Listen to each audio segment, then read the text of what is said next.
Anyway, welcome everybody to the Ada County Highway District, our pre-commission meeting. I see there's lots of staff here probably worried about what's going to happen after our meeting. Anyway, I would like to ask the commission if they have any questions or comments or changes or whatever they'd like to see in our agenda today. Mr. President? Yes.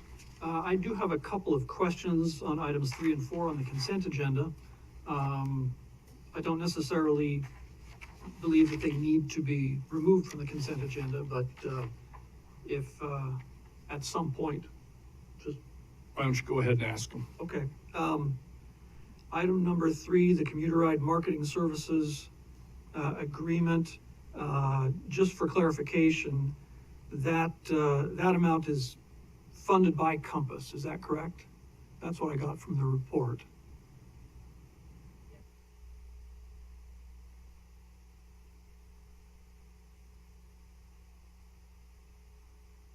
Okay, so all that's paid by Compass, and then how does this amount compare to previous years? Is this basically the same we're looking at, or has it gone up by some amount? I didn't see anything in the report. Volunteer back there with an answer. Can she be by the mic? I can't hear. I'm sorry. I can't see and can't hear from here. There's a big board in front of me. Yeah, sorry about that. So yes, commissioners, that is the same amount that we have had over the previous years. Okay. All right. And then basically, similar question with item 4, the platform procurement. The report did indicate that this is the same amount as previously, but it appears that this is paid by ITD directly. Is that correct? Mr. President, Commissioners, in the long run, yes. At the end of the day, we will be reimbursed the total amount as long as our team provides the annual administrative support for the platform. The reason we do that is that we're in a better position to control what goes into that, and we get more focus from our team on this very important platform than if it was the other way around. I asked that same question yesterday, and okay, that's the answer. Okay, all right. Thank you very much. That's all the questions I had. And these are both not only the low bidders, but very local organizations, correct? That's correct, yes, sir. Yep. It was not to exceed 150, correct? Yeah, Mr. President, I have a couple questions. One quick question is, when we do these have these ties and we have these evaluations, are they blind evaluations, or do the 4 evaluators know who they're evaluating? I'm going to have to defer on that one. So that it was tied 150 here is each, and then you had 4 evaluators, and that's what tipped the scale. And so it's like, are they blind evaluations? They are not blind. In their in the proposal, they do tell us who they are, and so that is common knowledge. They are both equally at 150 because that is the budget that we had set. Okay, I just wanted to clarify, so we're protecting ourselves in case one of them says, no, you should have picked me. There was bias in the evaluation or whatever. Yes, thank you, Commissioner. And that common knowledge of the bidders is by statute. Yes. I have a question about item 2 on the consent agenda. And my concern is looking at and this is one Dave might be able to, I hope, will it help me clarify. It looks like this is a single piece of property, but we're asking for a dedication in lieu of a and if we're going to vacate that one piece and get a dedication, but those dedications don't actually connect up to Kuna Road or Strobel Road. So we're asking for a dedication that's not connected in replace for a vacation that indicates a connection south. And my concern is that, by the time things get to us with developments, we've lost the opportunity for connectivity. And if we don't take advantage of the opportunity for this whole property, why did we negotiate for something that is not connected to the 2 arterials, Strobel or I think Strobel may be a minor arterial or a collector? Why not connect them through? So anyway, I'll throw that out to you. Yeah, there it is. If you look to the north, to the south, that obviously is clear. That red is the assumption was it's going to connect through over the creek and then do continue on south. That's, I don't know if it's a whole mile, but that's a mid collector or a midpoint connection. We're going to get rid of that. I'm not sure how this is all going to play out. Mr. President, Commissioner Henson, thanks for the questions. This application before you is for vacation of right-of-way. Right. The development application and associated decisions associated with the road network is a totally separate process. Right. You're not acting on that through this application. All you're doing here is establishing a date to listen to the developer or property owner's request to vacate and or exchange property. So that's all this is. We're not here to describe the connectivity or anything like that. That's all taken care of through the development process. And I'd have to look back in Gary and see if this is previously approved or under let's see, which subdivision is it? But that's what, so we're not negotiating anything with anyone. They're coming to us asking for the vacation of right-of-way, and all we're doing is setting the date. Between now and then, we'll do all the research and everything you're asking, and if it complies with ACHD policies and standards and is consistent with the development that is being proposed or approved, we will bring forward a recommendation for approval. If it's not, we'll bring forward a recommendation for denial. Okay, that was my. Okay, and so there's already an approved preliminary plat, so this is just matching what has already been approved. By the city of Kuna. No, by ACHD. By ACHD. Yes. So we've already approved this notion that those roads will not connect to Strobel and to Kuna. Commissioner Henson, yes. This is in response to a development that has been approved, yes. And when did that come? I'd have to get you that date, and we can provide you with more of that information if you so desire when we bring this forward for a public hearing for the actual application. All you're doing here is setting a date. Oh yeah, and it does connect to Kuna Road. The yellow is existing right of way. No, so I'm saying the green. So see that green that we're going to be dedicated to ACHD? Yes. It doesn't connect to Kuna Road. And then the green going to the east doesn't Commissioner connect Henson, the yellow is existing ACHD right-of-way, so you will be able to connect to Kuna Road. The green and the yellow will be basically the road network approved through this development. I get that the yellow's already there. Oh, got it. Okay. But the challenge always is that we have developments moving forward with minimal connectivity, and that we sort of facilitate that process by saying, well, we'll vacate this to actually facilitate minimal connectivity. We have a grid networks in the old neighborhoods, but in these, it's like you take one entrance off of an arterial and we'll call it good, and then we facilitate that. So I just have heartburn with the number of times we have just acquiesced to the removal of multiple connectivity points, and so at this point I have a problem with something like this coming forward and agreeing to take over public responsibility to maintain in perpetuity a neighborhood that's not connected, that'll only be used for local neighbors. And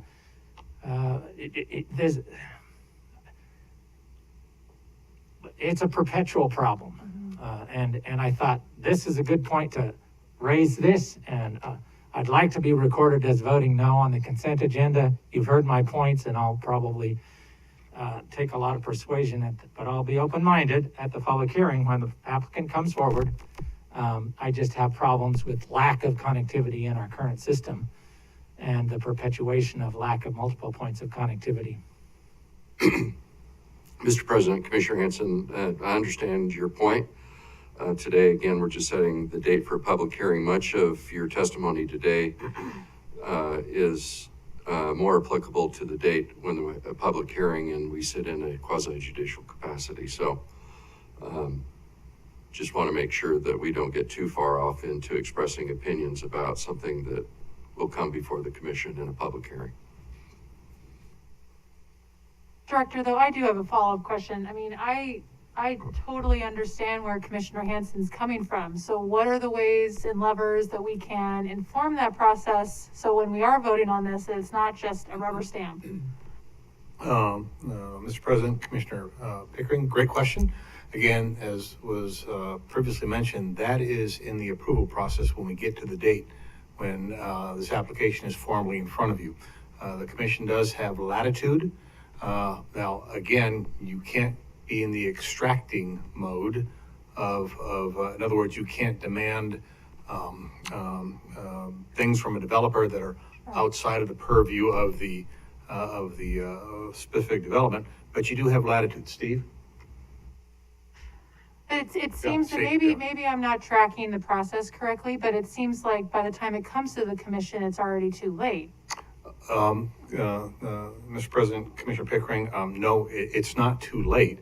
Again, this one, you're just setting the date Okay. to have that discussion. And as the general counsel said, you'll be sitting in a quasi-judicial mode, so I'll just leave it at that. And I understand that. So, Mr. President, I'd like to be recorded as voting no, since I have concerns about the That's fine. application of the state of the ACHD's connectivity policies being applied to this.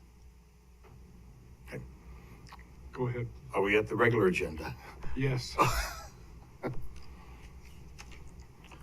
And then you have, after work, if there's no questions there, we have scheduled 4 work sessions. And I hopefully gave you the executive review on all of those going forward. So with that, We'll go ahead and to the Thank you. report, administrative report. commissioners, again, still good morning and such. But what I'd like to do very first is let you know that tomorrow is going to be a very special day here at the Ada County Highway District. You may have noticed a couple extra things over at the side there. We'll be celebrating Steve Price's birthday, so we're going to do it today. Mr. Price is a cheesecake aficionado, so therefore, at your break, please join us in celebrating the senior gentleman's anniversary of his 21st birthday. See, excellent. Very subtle. Yeah, Well, you just commissioners, got that right. commissioners, we, as you all know, we had a very successful last weekend and such, and our communications team put together a short video to commemorate that. I'd like to start the director's report off with that video. Stacy, if you would, please. Ken, if you would, please.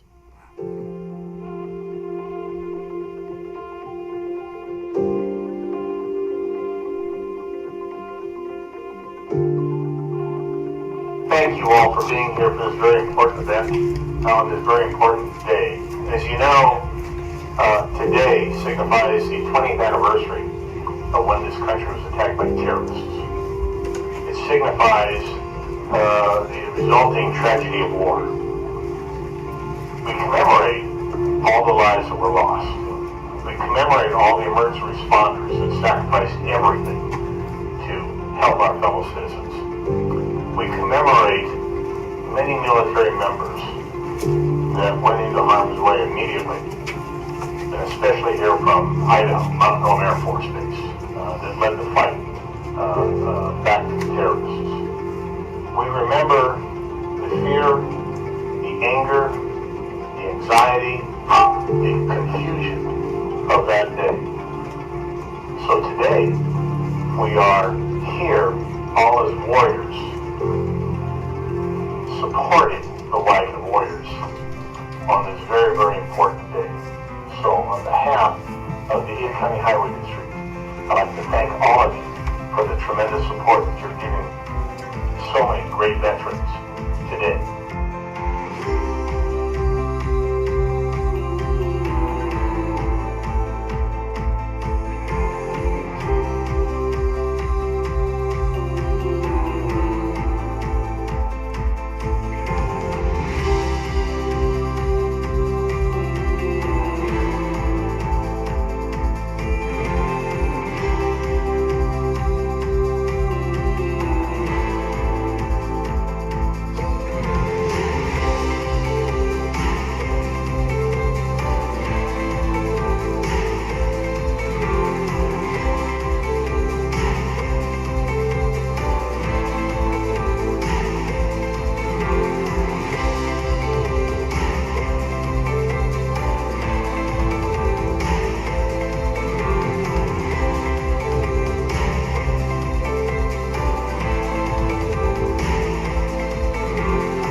And so, where there you are, we would like to present to you this check for $210,000.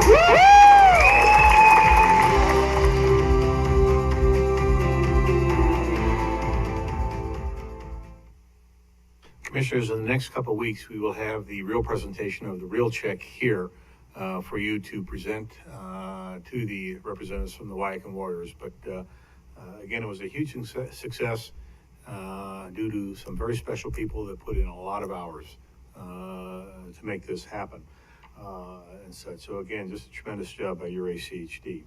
I'd like to remind you all that Meridian's joint meeting is scheduled for next Monday at City Hall at 5:30. And such, the three topics are the multi-use pathway design for pedestrians and bicyclists, the 2022 legislative coordinated efforts. These are Meridian's requests, and then a Highway 16 update. So it should be an interesting joint session. And I wanted to let you know, we just found out this morning that Boise has requested a joint meeting for August 28th with more to follow. October 28th. More to follow. 30. And that we're still working out all of the logistics since we were notified about this morning. On a very interesting note, I'd like to let you know that the ACHD's Josh Sack answered his 2000th TELUS today. A heck of a milestone. So congratulations, Josh. As shared earlier on upcoming 20 October, Boise PD's Chief Lee will be visiting ACHD. We've been working with his team, and the following topics have been suggested by your staff and us to the Chief. They are the Chief's background and his perspectives on what are his key focuses for Boise and the community, the Chief's perspective on the increased challenges Boise PD is facing with growth, the Chief's perspective on the challenges of balancing law enforcement with an emphasis on traffic control, speeding, and running red lights, the Chief's perspectives on bicycle and pedestrian safety enforcement, and the Chief's thoughts on the evolving driver, motor vehicles, bikes, you name it, across the board, that appears to be trending toward a more aggressive trait. I think it'll be a very interesting session and such, but that will be the director's report on October. Director Wong? Oh, yeah. Yes, ma'am. I think that's great that he's coming in. I think it might be beneficial to everybody to also have our new Ada County Sheriff come in. He's new to the position, give us the county perspective on what's happening out there. So I'd like to see us invite him to come in as well. And Director, I'm sure you've already talked to him about this, Chief Lee, about this, but I mean, I love those topics, but I want to make sure that they're geared towards, what's ACHD's role and how can we build a better transportation system to meet those needs. And I'm sure that's going to be on topic. Already accomplished. Just want that to be really explicit. So, thank you. Already accomplished. That And would Commissioner be May, Ms. Branco, great idea, and we will take care of that. That'll be following up shortly. So let me clarify, Mr. President and Director Wong. So the chief is going to come in and speak to the commission and, Yes. and have a visit on the date is the October 20th. 20th. Good. Just a heads up to him. I think police collect enormous amounts of data, and what would be really helpful is as we as a requirement for our budget is a deeper evaluation of those neighborhoods where we get complaints about speeding and include in the scoping of projects. Where the police have data, they already know areas where there have been speeding, where there have been near misses, and where there have been unfortunately crashes, traffic violence against pedestrian and others. And so that kind of data will help drive where it is we need to address speeding and inattentive driving. When the design encourages drivers to take their eyes off the road, it endangers the vulnerable road users. And I think the data they collect would be very helpful and just feed right into it. So I would hope he could be informed about this effort we're taking to try and incorporate in the scoping of our projects an analysis of those areas where we have chronic speeding. Mr. President, Commissioner Hanson, great recommendation. I think you'll find the Chief's presentation to be very informative, and engaging. At least I found him to be such. I did want to let you all know that during that tournament, Senator Winder did read the proclamation from the Senate commemorating the district's 50th year anniversary, and if we can make it happen, I'll try to get into the time capsule and put this in there, and we will have one framed so we can post it here with the rest of the mementos. I also have included to the chief a brief bio on all of you so that he doesn't come in cold, and I'll do the same thing for the Ada County Sheriff. Great idea. The Horseshoe Bend Road Bicycle and Pedestrian Project Survey results are in. You're going to get a formal presentation later, but in a nutshell, a total of 134 people took the Horseshoe Bend survey. Overall, 70 people loved the project design, 43 people liked it, 5 people did not like it, and 11 people generally did not like it, and 4 people were unsure. A few people were worried about the sharing pedestrian and bicycle facilities, noting that some bicyclists go over 15 miles an hour. Others noted that they would like a roundabout or a signalized intersection at Horseshoe Bend Road and Hill Road. Lastly, several respondents mentioned that the speed limit is too fast on Horseshoe Bend and that roadways should be in a school zone to accommodate Rolling Hills public charter schools. Our consultants are wrapping up all of the comments, and we'll have a formal presentation to you here shortly, but so there's some very good insight. In conclusion, for this, the survey received positive public comments. And again, 6 Mile Engineering is the firm that's going to be doing the final wrap-up on that. Earlier this morning, Shandy shared this with me, that the Southwest Mobility Survey initial results are in. And at the bottom line, the top 4 concerns are traffic congestion, long waits at intersections, lack of sidewalks, and neighborhood accessibility. The improvements public would like to see are less congestion, improved commute times, and more sidewalks, multi-use paths, and bike lanes. So you will get a formal presentation on that, but that was just in this morning. On this year's inflation index, overall came out at 2.8%. As a reminder, this is a 5-year rolling average, and of the Western Region Consumer Price Index, which drives ACHD's impact fee determination. So as such, there will be a 2.8% increase effective 1 October. This increases the impact fee in a single-family residence, $96 for the year. And the fee increases from $3,433 to $3,529 per residence. Gary, did I get that right? Okay, thank you. As you also know, registration is open for the Walk Bike Alliance's 2021 Transportation Conference, October 13th. Commissioners Hanson, May, Pickering, Goldthorpe, along with members of the team and me, will be registered shortly. If any of us, the rest of you would like to, please let us know. And as a reminder, I'm sure you know ACC is sponsoring the keynote speaker on Vision Zero. Commissioners Goldthorpe and Pickering, your arrangements to attend the Idaho Association of Highway District Convention has been made, and we are working any additional requests and requirements for the convention. In the past, there's been an opportunity for a gift exchange. We're still working that. Stacy will take care of all that for you as we go forward. Director? Yes. I mean, I would just pause on that, just given the fact that they're going into, critical standards of care up north, and the state will likely have to do that across the entire state this coming week. So I don't think we should be canceling, but I just don't think we should be advancing any other things to make amends to go up there, considering how bad the COVID rates in the state of their healthcare system is. Director, I should make the comment that in the meeting that I was at earlier this week for the Ada City County Emergency Management Executive Council, I asked some specific questions about that, and both Central District Health as well as the ACCM management team made no reference to any of that. So, and I was fully expecting what Commissioner Pickering just alluded to, but they said no. In fact, the fingers were pointed more than anything else at the Canyon County numbers that have been increasing, the Ada County that have been putting the squeeze on our healthcare capabilities. Mr. President, Commissioner Pickering, both great comments. I will assure you all that we are monitoring this daily.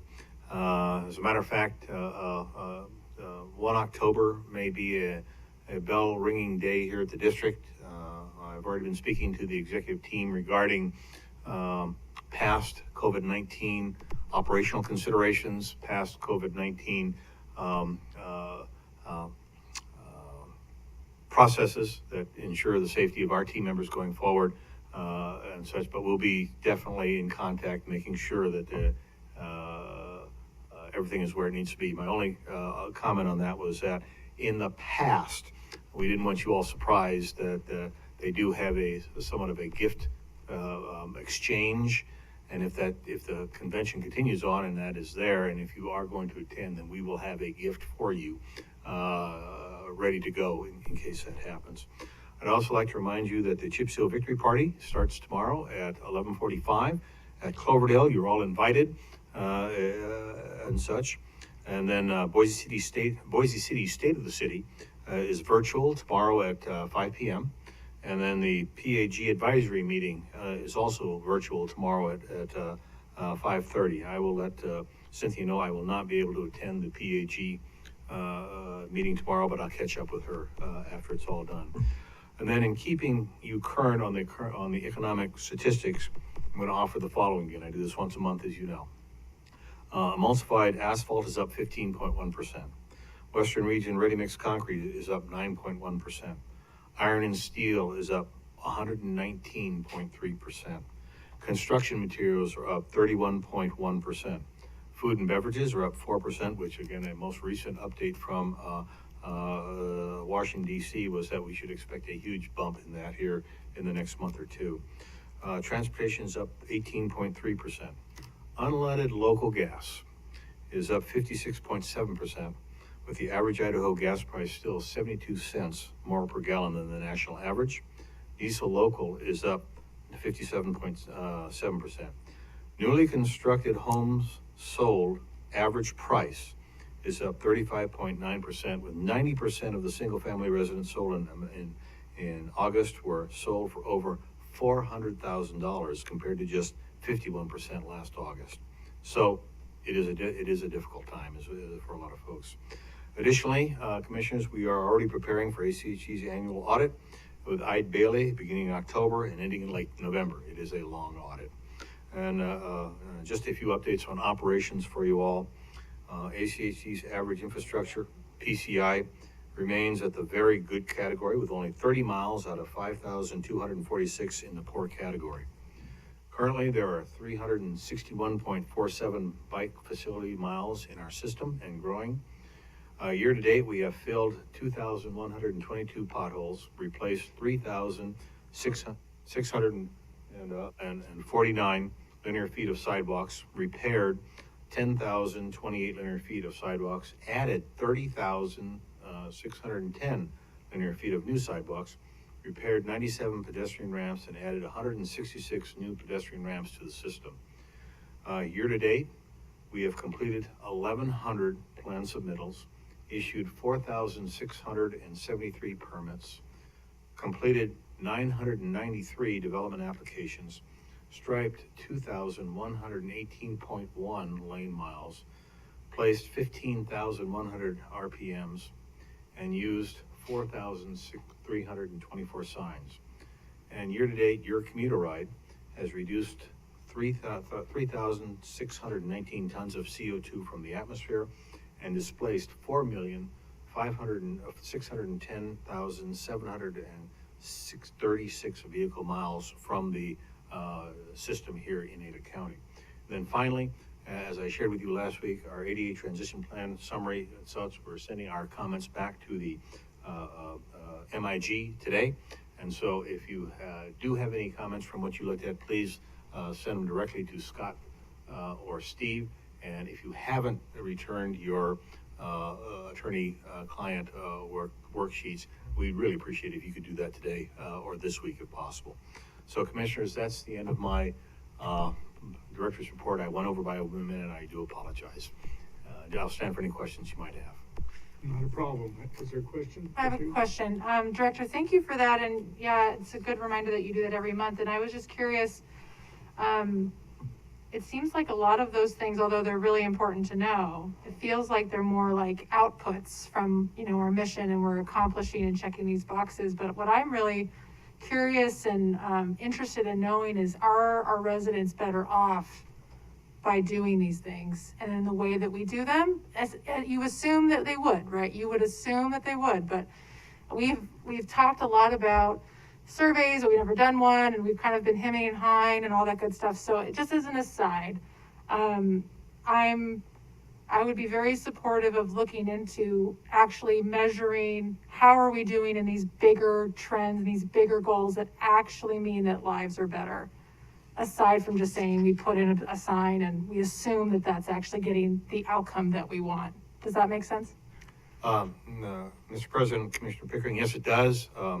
We have a little bit of homework to do to figure that out. Oh, I know. I don't want to open a huge can of worms, but I just want to just kind of, it's a beginning of a very longer term conversation about shifting away from mostly outputs to like outcomes, longer term outcomes.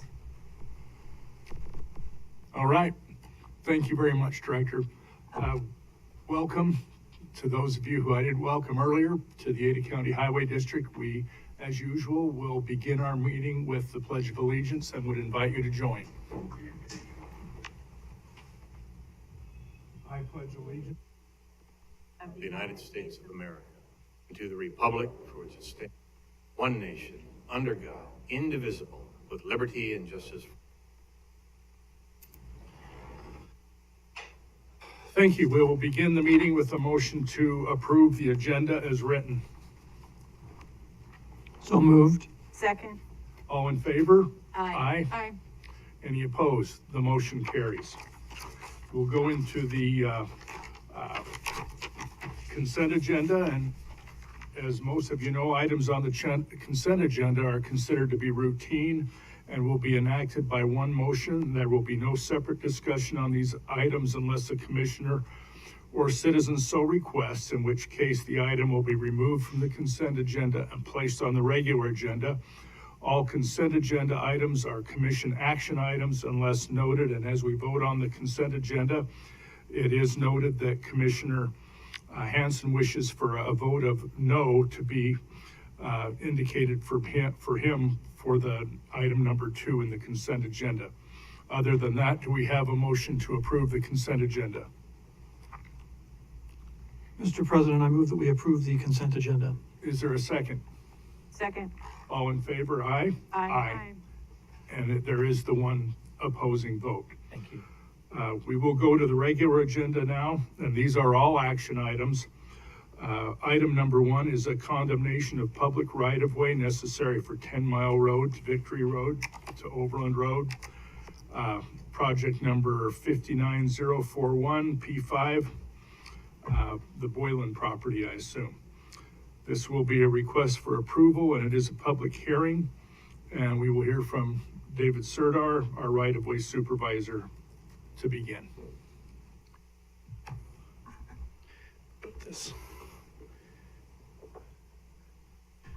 Thank you, President Goldthorpe, Commissioners. For the record, David Serdar, right-of-way supervisor for ACHD. This is a public hearing and decision briefing for a condemnation on the 10 Mile to Victory Road project. The owner of the property is Martin Dean Boylan, and it's parcel 5.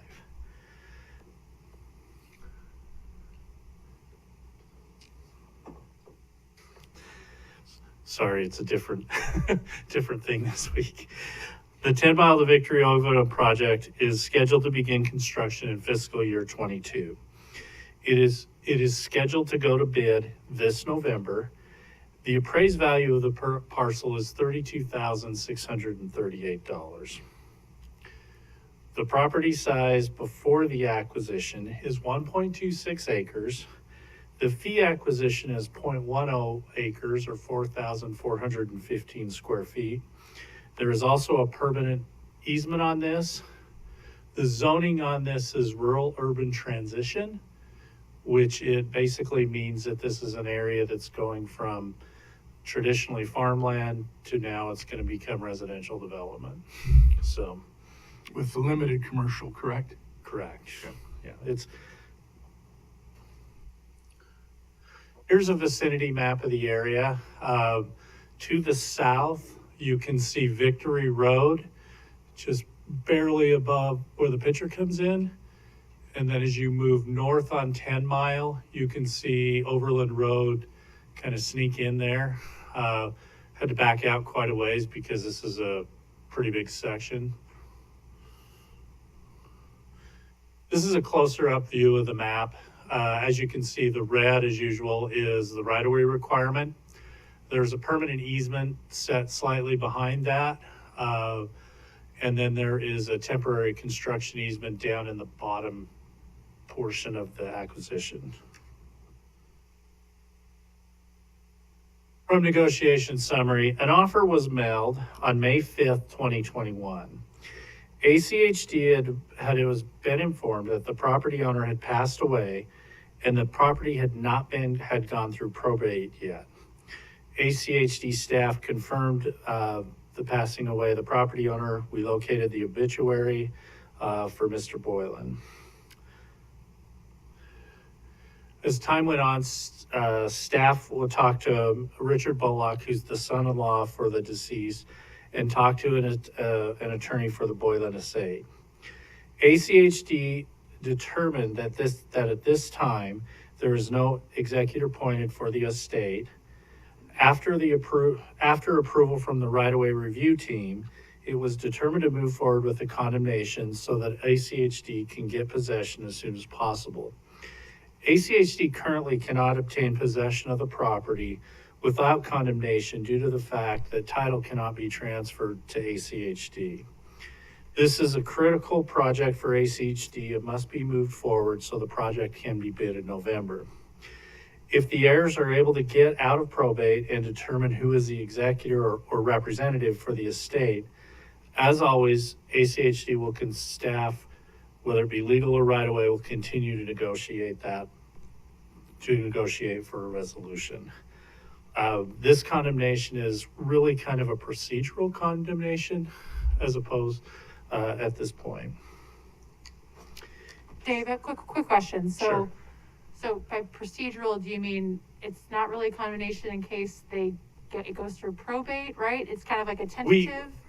I think what I'm trying to say here is that we don't have a person that we believe can execute the deeds or execute the contract because it hasn't been through probate. In the timeline that we need it to, right? Correct. We've been told that it's going to be done soon, but as I noted, we started negotiation back in May and June. And that was when the person was alive?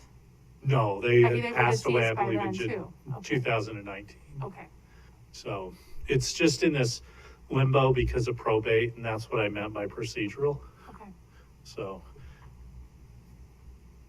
it is staff recommendation that we declare the acquisition area as necessary for the project as a right-of-way and public use, authorize the staff to proceed with the condemnation action, execute an order of condemnation for the acquisition area.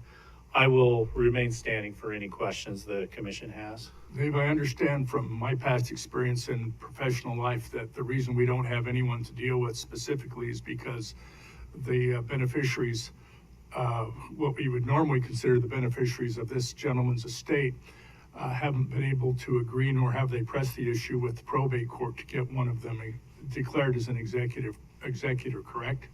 You know, I don't know all of the specific details of what their issues are within their family. What I can tell you is both the attorney that contacted ACHD told us that it hadn't been resolved yet, and Mr. Bullock had told my staff that it hasn't been resolved yet. So that's the issue for us. I would assume, just again because of my prior experience with this stuff, that since the guy passed away in 2019, the only reason that there would not have been somebody appointed as executor would be because of problems. Yeah. I just can't make that. President Goldthorpe, I just Oh, can't well, make that. which, as far as the commission should be concerned, in my opinion, that's not our problem. Mr. President, I have a question. Yes. Dave, what are like the are there any possible negative consequences if we do this and there isn't an executor, or are there any possible negative impacts to the actual family itself? Well, President Goldthorpe, Commissioner Pickering, what's going to happen is when you approve, if you were to approve the order and sign the order, there's still going to be a little bit of time before we would file a complaint. We would file the complaint with the court. Typically, in part of that process, we deposit the money that I had outlined earlier in the presentation. That's deposited with the court. So the way I see it is we kind of protect the property owner's rights, because we don't know how the court's going to divide that up between the family, because that's the part that hasn't been determined yet. But at least it's there for them. And it just requires them to finish the appropriate paperwork or the appropriate process to have that done. Mr. President? Yes. And as we've seen in the past, sometimes when we get to this point, that then initiates the dialogue and the owners come forward. So perhaps this action would motivate them to maybe accelerate their discussions and come up with a beneficiary. Mr. President, Commissioners, this happens quite a bit actually in the years that I've been here, and what we're really doing is we're really trying to get possession of the property to go forward when the legal process for the division of the estate is still a question. And by getting the money into the court, that way we ensure that a legal process will create the division, and it's upon the beneficiaries of the family or the deceased to work with the court to seek out that division. But we can't get title to the property unless they have that sorted out. And sometimes that can take years. We've seen it in the past where probate can sit there for 5 to 6 years. And so this really is our way to say, we need the project, we're gonna put the money here, you guys work it out, and then the court is the one that makes the distribution in accordance with another court order through the probate. Does this also impact the bidding process and the actual construction of this project? Like so then who do we communicate when we get down further, if we are to approve this? How do we communicate with the family with all of those other impacts? Well, once we get an order from the court for possession, that gives us clearance to go ahead with the project. Okay. And if any of the family members, have specific issues with construction, those would come out at that time. Okay, thank you. Mr. President? Yes. If I may, just one quick question for Dave. With respect to this Eagle Road project from Overland Road to Victory. Yeah, this is 10 Mile. It's 10 miles. Yeah, Sorry, thank what you. did I say? Eagle. Okay, 10 Mile, yes.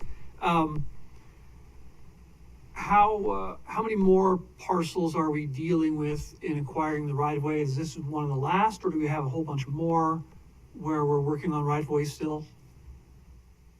President Goldthorpe, Commissioner McKinney, we are rapidly acquiring most of the parcels. There's still a couple open ones, but this is one of the last ones. So, and we have a thing called a condemnation window, which in order to get all the stuff done, we have a few weeks to do that. We are within that area of where we actually have to start this process, because the condemnation process takes like 40 to 60 days, even in the best case scenarios.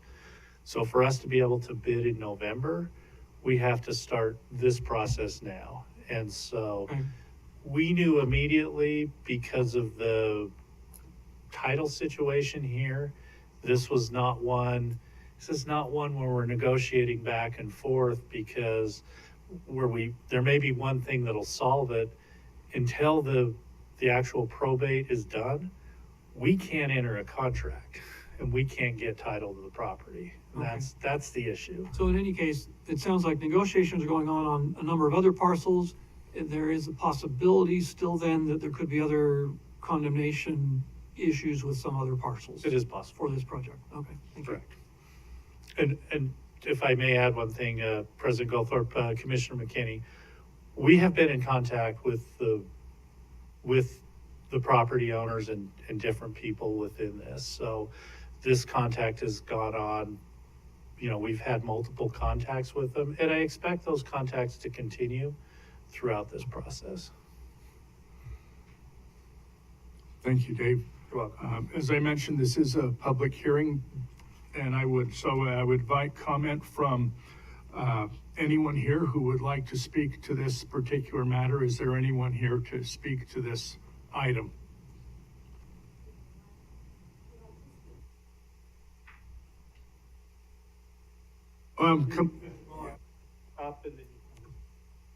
And when you get to the microphone, if you would give your name and address and, yes, My name's Richard Bullock. you can take your mask off if you'd like. My name's Richard Bullock. The address is 2750 South 10 Mile Road. What exactly do you mean by condemnation? A condemnation would mean that we can go forward with our project Okay. as And- though we owned the property. Taking the property. Yeah. Right, how much property are you actually trying to take? Well, if you see that's the little strip right there Okay. on 10 Mile. Just a little strip. Yep. Okay. And how much time do we actually have to have this done? Steve? The time is getting shorter. Right, I know this. I mean, if we approve this condemnation, it'll happen anyway, but then the process will still go on. Right. Go ahead, Steve. If you'd move over for Steve, that'd be great. Yeah, in terms of time, the order of condemnation would be entered today. It would be transmitted. We're 40 to 60 days out in terms of getting an order from the court for possession. It's probably with the court system now with COVID, we could be 60 to 80 days. And during that time, if any of the estate issues are worked out, you most certainly can work with Dave and his team or myself and try and find a quick resolution, so.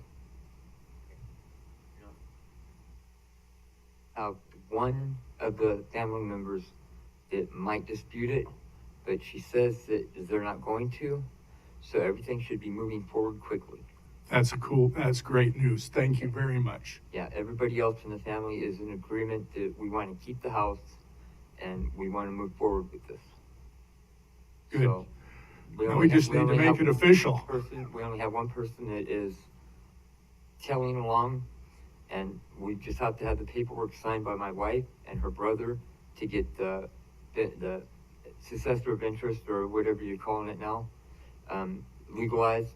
And we're working with Fred Shoemaker, and it's already in motion, so everything is going forward.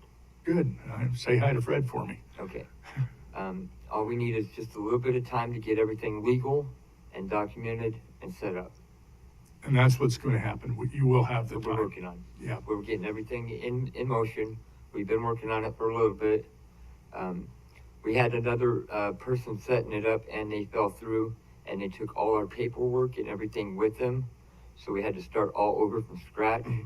So we're a little bit behind schedule. Thank you for being here, by the way. People seldom are when we go through these procedures, so it's really great to know this. Well, we care about our house and our property, and we want everything to go forward and help you as well. We just want to make sure we don't lose all our property, and that because we had some people from the highway department, their family members and themselves, saying that you already took all our land and our house, and Just that teeny strip. right. And Mr. President, if I Yes. may, just, keep in touch with members of staff who you've Yep. seen have talked about this. If you have additional questions, they can provide all that information and make sure you're clear on everything that's happening and the procedures. I think the lady's name is Renee, that was the highway department. She's been real helpful with this, and she's been very good with us. Yep. And we've been working with her hand in hand. And Clint Burgess' family put us in a setback, saying that the highway department already took our land, and we had to move and everything. So, Yep. People say the darndest things, don't they? That's right. right. Just make sure you keep in close contact then with Renee. as We this will. moves We forward. will. Yeah, don't let any time, Our attorney, Fred Shoemaker, has been in contact with her already. very good. I've been in contact with her on a regular basis. Everything is going forward. Okay, very good. We appreciate you coming in Thank today. you very much. We appreciate your time and, Oh, sorry, didn't Go mean to ahead. interrupt you. I wanted to echo President Goldthorpe's comments. Thank you so much for being here. It's not easy in these words. I don't speak legalese either, and it can feel really intimidating. So thank you for being here. But I just want to make sure that it's crystal clear that you are okay with that little strip being condemned and us paying the state for that piece of property. yeah, we want to work with you on that. We could use that money to pay for our attorney for the whole situation, for your guys' situation and the probate, and also pay back our back mortgage and everything else. Perfect. Thank you, Because sir. since my father-in-law died, my wife's father, since he passed away, we were paying the bills because we didn't know what to do or how to do it. We were just paying the mortgage and everything. And then our job, they hired the owner's son and replaced both of us because they hired him. And then COVID came in and we both caught COVID and it set us back. And Fred Shoemaker said that we could get some possible help through the government with catching up our mortgage with some government assistance. We were going to work with him hand in hand on that, try and get everything caught up and go forward. Awesome. So the money that you're offering to help pay for that little bit of land is going to help pay for what we're behind on because we didn't know what to do or how to do it. The attorney that we did have going with it and everything took all our paperwork and everything. The last will and testament is missing, and we don't even know if it was legal, if it was notarized or anything. So it's gone. So we're starting over with a will that's made from like 50 years ago, 60 years ago, and starting over from scratch with something that isn't even really up to date. So we just need a little bit of time, and we're working with you. We just don't want to lose this money and have it go somewhere else. We could use a little bit of it for ourselves. I understand that it's going to a loan company, and then they're distributing the money between the state taxes that was my father-in-law did not file or pay or something from 2018. So there's back tax, there's penalty fees. Sir, you don't have, we do not expect you or need you to explain all of that. I'm just so grateful that you guys I'm just happy that you're here to say whether or not you support the project, and I'm just grateful to hear that hopefully you can leverage it to get you guys on some solid footing. That's all. We want to be on the same track and the same page as you guys. We just want everything to keep going forward. Like you said, you want this project to go forward. We actually need it to go forward to cover the back bills and everything that we got behind on for it. So we are in agreement with you guys. We want to work with you. We want to make sure that both of us can, one hand washes the other. Okay? Thank you. Jim, did you have anything to say? Commissioner Pickering covered my question. All right, then thank you very much. Thank you. Thank you. And just because you were here, the commission will probably pay a little more attention to this going forward, because now you were curious. Yeah. I was just going to mention that. I'd like to have an Sure. update as this one moves forward. All right, is there anyone else that would like to address this particular item? Then with that, I will close the public hearing, and this matter is before the commission for a motion and discussion. Mr. President, Yes. I move that we approve the condemnation of public right-of-way for the 10-mile road, Victory Road to Overland Road project number 519041, P5, the Boylan property, as presented. Is there a second? Second. All in favor? Aye. Aye. Any opposed? Then this motion carries. Okay, let's see, do we have another item? Public communication. We don't, except for public communications. And at this particular time, anyone either here or on the Zoom who wishes to Dave. address us about any? In that particular case, this meeting is adjourned. And we'll take 5 minutes to get ready for our work sessions.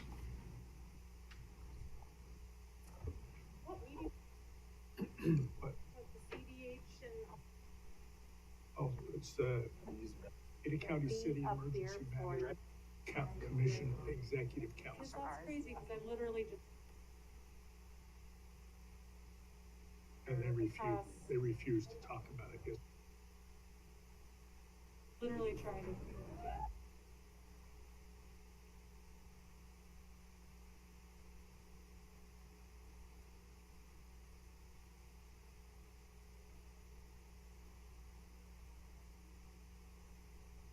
But staff though.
Thank you.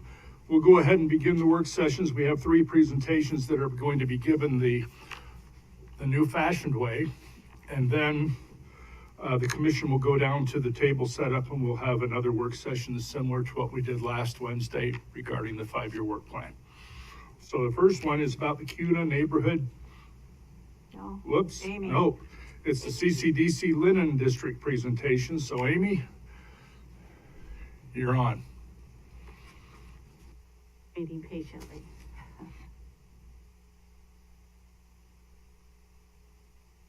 So, good afternoon, President Goldthorpe and Commissioners. Thank you for having us back. My name is Amy Fimbel. I'm CCDC's project manager for the Linen Blocks on Grove Street project. And today I'm joined by Pearson DeWitt, HDR's civil and traffic lead for the project. So I first presented this project to the Commission back in February of 2021. And since then, CCDC has completed a 10-month-long visioning process during which we heard from businesses, of property owners, residents, general public, as well as partner agencies such as ACHD and City of Boise on what improvements they really want to see for Grove Street between 10th and 16th Streets.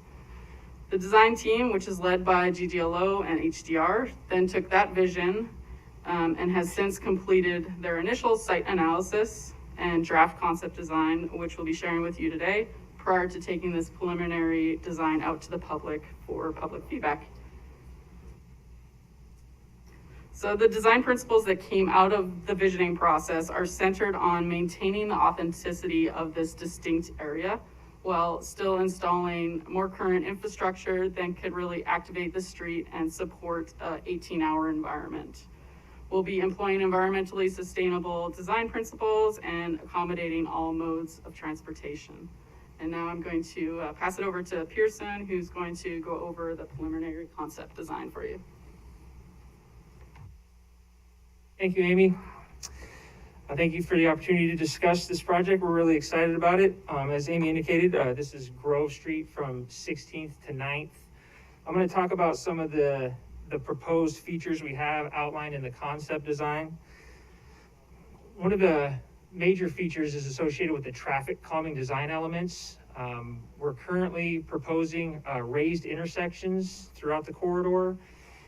That will help slow traffic through this corridor and help people be more situationally aware as they're traversing through the corridor. There's also the proposal of curb bulb outs at intersections, which will help reduce the pedestrian and bicycle crossing time at each one of these intersections. And then as we move on to bike and pedestrian safety, like we said, there's going to be we're proposing a raised bike lane, which would have the bike lane behind the curb line. And so it'll be protected. Currently, as the section is shown now, it is actually at the grade of the road. On to the next. Pearson, I can't, okay, sorry. Is there gonna be like a more zoomed in picture of the raised? Okay, so it's like, Yeah, I can't really there's tell a what it looks. typical section that Okay. will be a few slides down. This is Thank you. really just a high level view of what the concept is right now. We talked about the traffic calming, the bike and pedestrian safety. The pedestrian realm is a big part of this. So we're proposing lighting that will help with pedestrians. And then concrete to delineate locations along the corridor. That will be shown a little bit more in detail in the typical section that you'll see in 1 or 2 slides, actually. Are there any changes to the number of lanes? No, sir. So the width of the lanes is something that we'll kind of talk about. The current lane width right now is 12 feet. We're going to propose 11 feet, and then we can talk about anything beyond that. But that's what our current proposed typical section shows. What would, Speed? Oh, sorry. what like you see, it shows specialty concrete. So what exactly is specialty concrete? Well, it would just be concrete. We just want to make sure that the pedestrian zone and the bike zone are going to be delineated. And Gotcha. so when we get to the typical section, you'll see that the asphalt area is going to be bound, or is proposed to be bound by a few vertical curbs. Then there'll be a planter area, and then there'll be a sidewalk between those. So it'll be, the idea is to just make sure that everybody understands space or relative to the use. Love it. That's a good question. Thank you.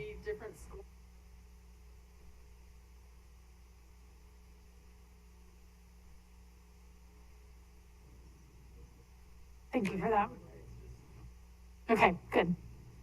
And that's a good point you bring up. So we have coordinated, oh, excuse me. Commissioner Yeah, Hanson?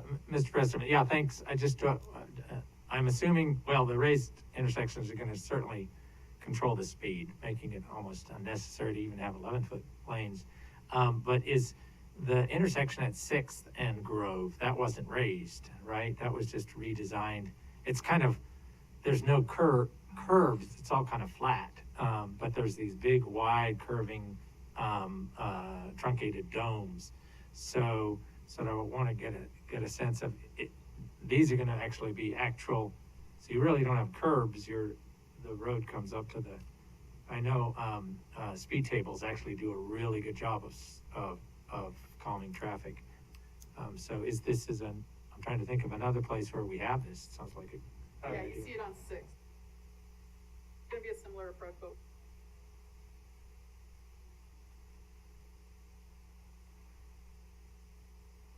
Yeah. level, like you Yeah. So Sixth is a raised intersection, Sixth and Grove?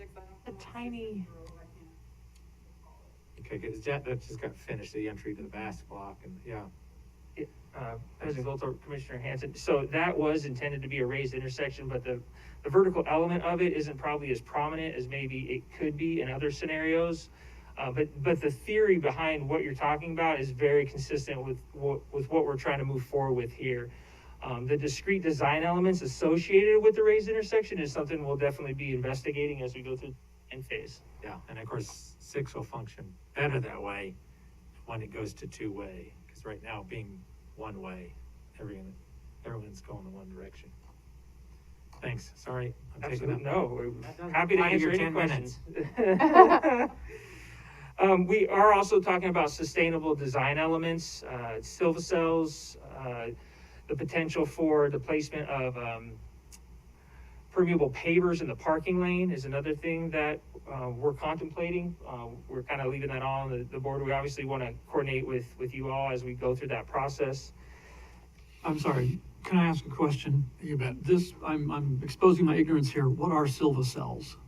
Yes, thank you for that. Silva cells are dedicated spaces along where trees are going to be placed to help deal with stormwater mitigation and also help deal with pollutants of concern for uptake into the trees. So the stormwater runs off into these silva cells, the pollutants kind of trapped in there, and the trees actually help uptake some of those pollutants of concern. So it's a kind of a win-win as far as mitigating your stormwater and providing, environmentally friendly methods to dispose of that water. I see. So It it's is a expensive, specific too. area dedicated for one tree and to allow runoff to collect there. Yeah, or multiple trees, yeah, it can vary. I believe they did that on. it's part of the city Boise Street. Yes, and they're very successful downtown where they've been utilized, and you should make an appointment with our stormwater people who will just fall all over themselves to give you a good idea what they are. Are these the ordinary places where I see like a grading over where a tree is? I guess. Not necessarily. All right. You don't really see them actually. You see the trees and where they exist, but you don't really see the silva cell. They're recessed under the ground, usually in the sidewalk or near that. Okay. All right. Thank you. And then there'll be planting areas along the corridor, as you see in the rendering. I think that's just so you know, we're working with the city of Boise to try to help determine and evaluate the planning and maintenance strategy associated with the landscaping. So this is a layout of the existing street section. You'll notice that it has 12-foot travel lanes, on-street bike lanes, and on-street parking. There's generally about 80 foot of right-of-way from what we understand of the information that we have available to us now. We're actually in the process of starting the surveying of this next week. As we look at the next section, please keep in mind that this isn't consistent with what you're going to see down the entire corridor. This is just kind of an example of what this could be. Each block is pretty distinct, 16th to 15th, 15th to 14th, and so on and so forth. But in general terms, what we're proposing is 8-foot sidewalks with 5-foot planting area, a dedicated 5-foot bike lane between a kind of a walk-off strip along the parking area so people can get in and out of their vehicles. Two 11-foot travel lanes, which to your question is consistent with the existing cross-section, the way it is now. And then we're in the process of identifying whether or not there'll be on-street parking or parklets along certain portions of the corridor, but that's in process, and that's something that we're working through as we go through the design phase. And then the same thing happens on the other side. So this is a general representation of the section that we're proposing. And then the one thing that always comes up as we go through these types of improvements is, well, what kind of parking is going to be changed as a function of what is happening, right? Our current concept shows that the existing number of parallel parking spaces stands at 94, and what we're proposing is to go to 88. And that is due in large, so there's 6 stalls that may potentially be lost. Again, this will be vetted through the design process. It really has a lot to do with the fact that we're proposing to have curbs near these access points along these corridor. And the main reason for that is to make it such that bicyclists and pedestrians don't have to go down and across these curb lines. We can get that elevation so they're able to just continue along the roadway, or excuse me, the bike lane and the sidewalk at one level grade. And then one thing that we're also talking about is metered parking along this corridor. So right now, there are portions, and this is within the zone that is allowable for that. And with that, I'm going to hand it back to Amy. She'll discuss the next steps in the process, and we'll stand for any questions. Thank you. So you'll see where we are here shown today. We are marching forward with 2 open houses planned for September 22nd. One will be at noon, one will be at 6 p.m. And that will really get us a chance to the public to see the design, give us feedback. We'll then take the feedback that we've heard so far from the city of Boise, any feedback that we get today, and then feedback from those open houses, incorporate them into the design going forward, and then bring back a preferred design to you guys later in October for additional comments, any other refinements you'd like to see. We're also anticipating bringing to the commission an interagency agreement for reimbursement for some of these ACHD roadway elements that were previously part of DBIP. And then also we're rolling in the improvements from 9th to 10th that were taken out with regards to this project coming, so that it can be delivered all together. So more to come in October. And then overall project schedule, we plan to have a permit set by March of 22 with construction tentatively scheduled to start in July of next year. We will now stand for any questions you have. Mr. President, I just want to say thank you. I really appreciate the CCDC's designs because you understand connectivity and you're preserving that connectivity. And you're also coming up with design features as you have in other areas that we ought to be replicating in other parts that say this is how you can effectively integrate multimodal activity and business investment because that kind of investment is critical because we're so reliant on property taxes. So I love that we have more models to build on here, Capitol, 11th Street, so forth. Thank you. Mr. Hanson. Mr. President? Yes. I echo some of Commissioner Hanson's thoughts, and whenever I've been down that way, it seems it's just really, I've noticed that a lot of people do drive really fast down there, and it's just hard to see pedestrians and bicyclists, and cars for that matter. You have to really pull into the lane just with how the parking is situated. So I think that your approach to improving those grades and the curbs and all of that, well, I mean, although it's never great to lose some parking, but I think overall, though, we're going to be enhancing potentially the safety of the entire corridor because it is really hard to see people because the parking is just right there on that corner. And I love your idea of parklets, if wherever that can happen in the places that they should be. Love that idea. And just really like all of the design elements and features that you guys have proposed today. Thank you, Commissioner Pickering. I have a quick question. Oh, go ahead, Commissioner McKinney. Well, I did just have one additional question on the raised intersections. Is it essentially that each intersection is going to be like a large speed table? Is that essentially what's happening? It won't be that prominent. So, sorry, go ahead. No, excuse me, Commissioner McKinney. So to that end, I think it's probably going to be somewhere a little bit more prominent than what you see at Sixth currently, but not as aggressive as an actual speed table. We'll have to coordinate with ACHD's design and traffic staff to make sure that their standards are met, and we understand that we're meeting those needs as well. Okay, but I guess since the bike lanes, for example, are on a different elevation than the street, that's correct, and so is the sidewalk. And so at the intersections, the bike lane and pedestrian crossings will be raised in the manner of speed tables, correct? Is that essentially how it works? That's what we're proposing. So basically, the sidewalk and the bike lanes will be at grade through the intersections. And then they will ramp down on either side of the through bike lane or sidewalk. So the intersection will be fully raised for all users, basically. And so, Okay. and so that's where you'll benefit on having continuity for the bike and pedestrian traffic, and then you'll also be able to help out with some reductions in speeds, you know, if we can get through that approval process. So the whole intersection is raised to the elevation of the bicycle and sidewalk elevations? Yes, sir. Okay. This is one part of downtown that I thought would be a great idea to approach from a placemaking standpoint, which apparently you're doing a real good job with, because I don't see any reason for traffic to be speeding through there at all. And so good luck with it all.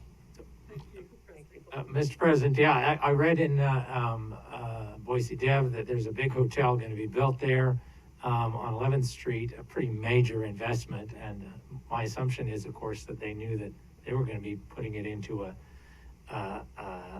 urban renewal district because of amenities to assist that hotel. Are they going to help pay for some of those? You wait until their property tax? 'Cause I know they'll be paying impact fees, but of course, none of this is impact fee eligible. So how is that? What's the partnership look like on that? Because I know part of it is you want to put some in, it's sort of a cart before the horse, make some public investment to attract private investment. Maybe it is too early to say exactly whether and how they're going to help make that investment possible. Yeah, typically CCDC's role is through our participation agreements with the property owners, and we're typically actually reimbursing them for improvements that Right. they do on the public right-of-way.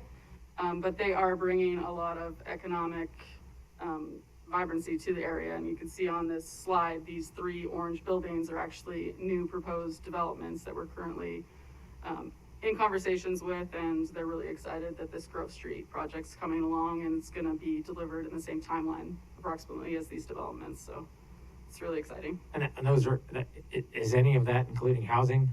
Or Yes, yeah, there is some housing, some multi-use development, the boutique hotel that you referenced of Hendricks. And then there is a housing development contemplated between 12th and 13th there for the full Great. block. Thank you. Mr. President, I just want to say thank you very much. Very impressive presentation. I love all the details, the elements, the raised intersection.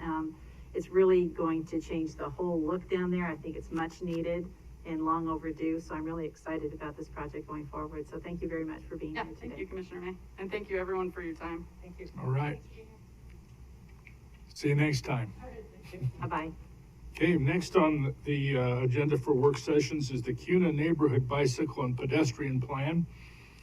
And Edinson, he's on deck. Seen him for a while. Good to see you. Good to see you, Commissioner. Good afternoon, Commission. My name is Edison Bautista, ACHD Senior Transportation Planner. In today's work session, we wanted to give you an update to the Kuna Neighborhood Bicycle and Pedestrian Plan, including a summary of the public involvement and the proposed project list. This work session is an information briefing only, so no decision is required from the Commission at this moment. We're also planning to come back in front of the Commission for adoption consideration on September 22nd, 2021.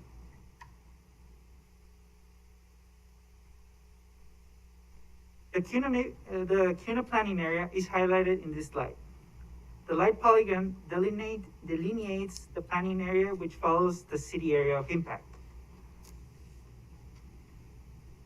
The neighborhood plans aim to achieve the following objectives: identify and map the biking and walking destination as it pertains to the planning areas.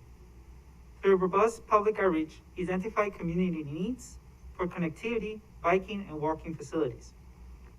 Develop a plan that communicates existing conditions and needs, as well as convey proposal of projects to both the public and ACHD. Through analysis, technical review, and public outreach, we define, prioritize, and rank projects that address the needs identified. Additionally, we identify existing gaps in the sidewalk and bicycle network. Through this process, we aim to brand the neighborhood plans to ensure recognition throughout the community of this planning effort, and ACHD continual commitment to bicycle and pedestrian improvements.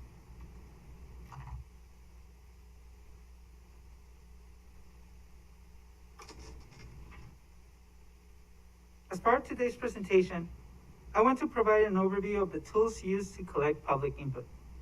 In summary, the public outreach process consisted in 3 main efforts: a school outreach, an online comment period, and an online open house. As part of the school outreach, we work in coordination with the Kuna Middle School to survey 5th to 8th grade students. Through this effort, a total of 349 students participated in the survey and provided input on questions like what type of facilities they prefer to walk or bike, what prevents them from walking or biking, and what would help them to walk or bike more.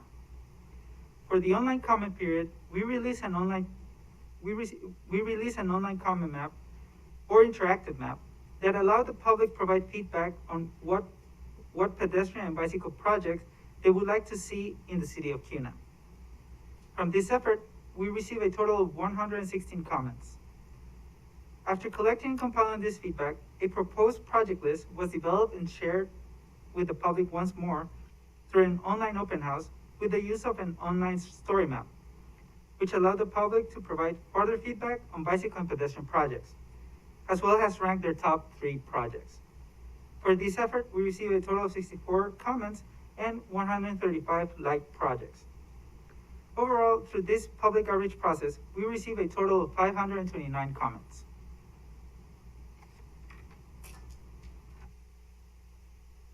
The public outreach effort was used to identify and prioritize bicycle and pedestrian and crossing projects, and develop a draft project list, which was included as part of today's staff report. This draft consists of 144 projects, where 19 are bicycle projects, 22 sidewalk projects, 20 crossing projects, and 83 major roadway projects. The major roadway projects include both bicycle and pedestrian improvements. In this slide, I wanted to share some of the high-ranked projects identified through the neighborhood plan process, starting with Avalon Street and K Avenue, which received a lot of attention during the first and second public outreach efforts. Due to its location and jurisdiction, this project is identified to be a joint effort between ACHD, City of Kuna, and ITD. Other projects highlighted by the public included Swanfold Road from Avalon Street to Kings Road, and Deer Flat Road from 10 Mile Road to Deerhorn Avenue. I understand the first one, K and Avalon's kind of becoming known as Crash Boulevard. So yeah, thanks for putting that there and putting the pressure on ITD. Prior to today's work session, staff presented in front of the Kuna City Council on September 7th and released the draft plan on September 8th for public comment. As next step, on September 22nd, we're planning to come back in front of the Commission for adoption consideration. With this, I conclude my presentation. I'll stand for any questions. You mentioned at the beginning there was going to be a list of projects. Were you just kidding us? It's included as part of the executive summary and as part of the main content plan. Did you read it all? That whole list was in there, attached. Okay, yeah. Anyway, thank you very much. Appreciate that. Any comments or questions? I do, Mr. President.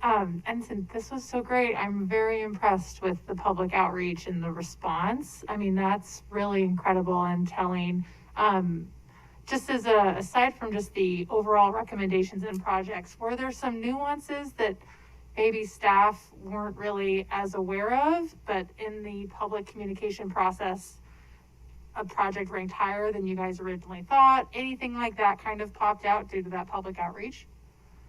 Mr. President, Commissioner Pickering, yes, so there are several projects that came in light through the public outreach effort, especially the interest of the public on those major roadway improvements for bikes and pedestrians. We heard a lot from, for example, just to say an example is Deer Flat was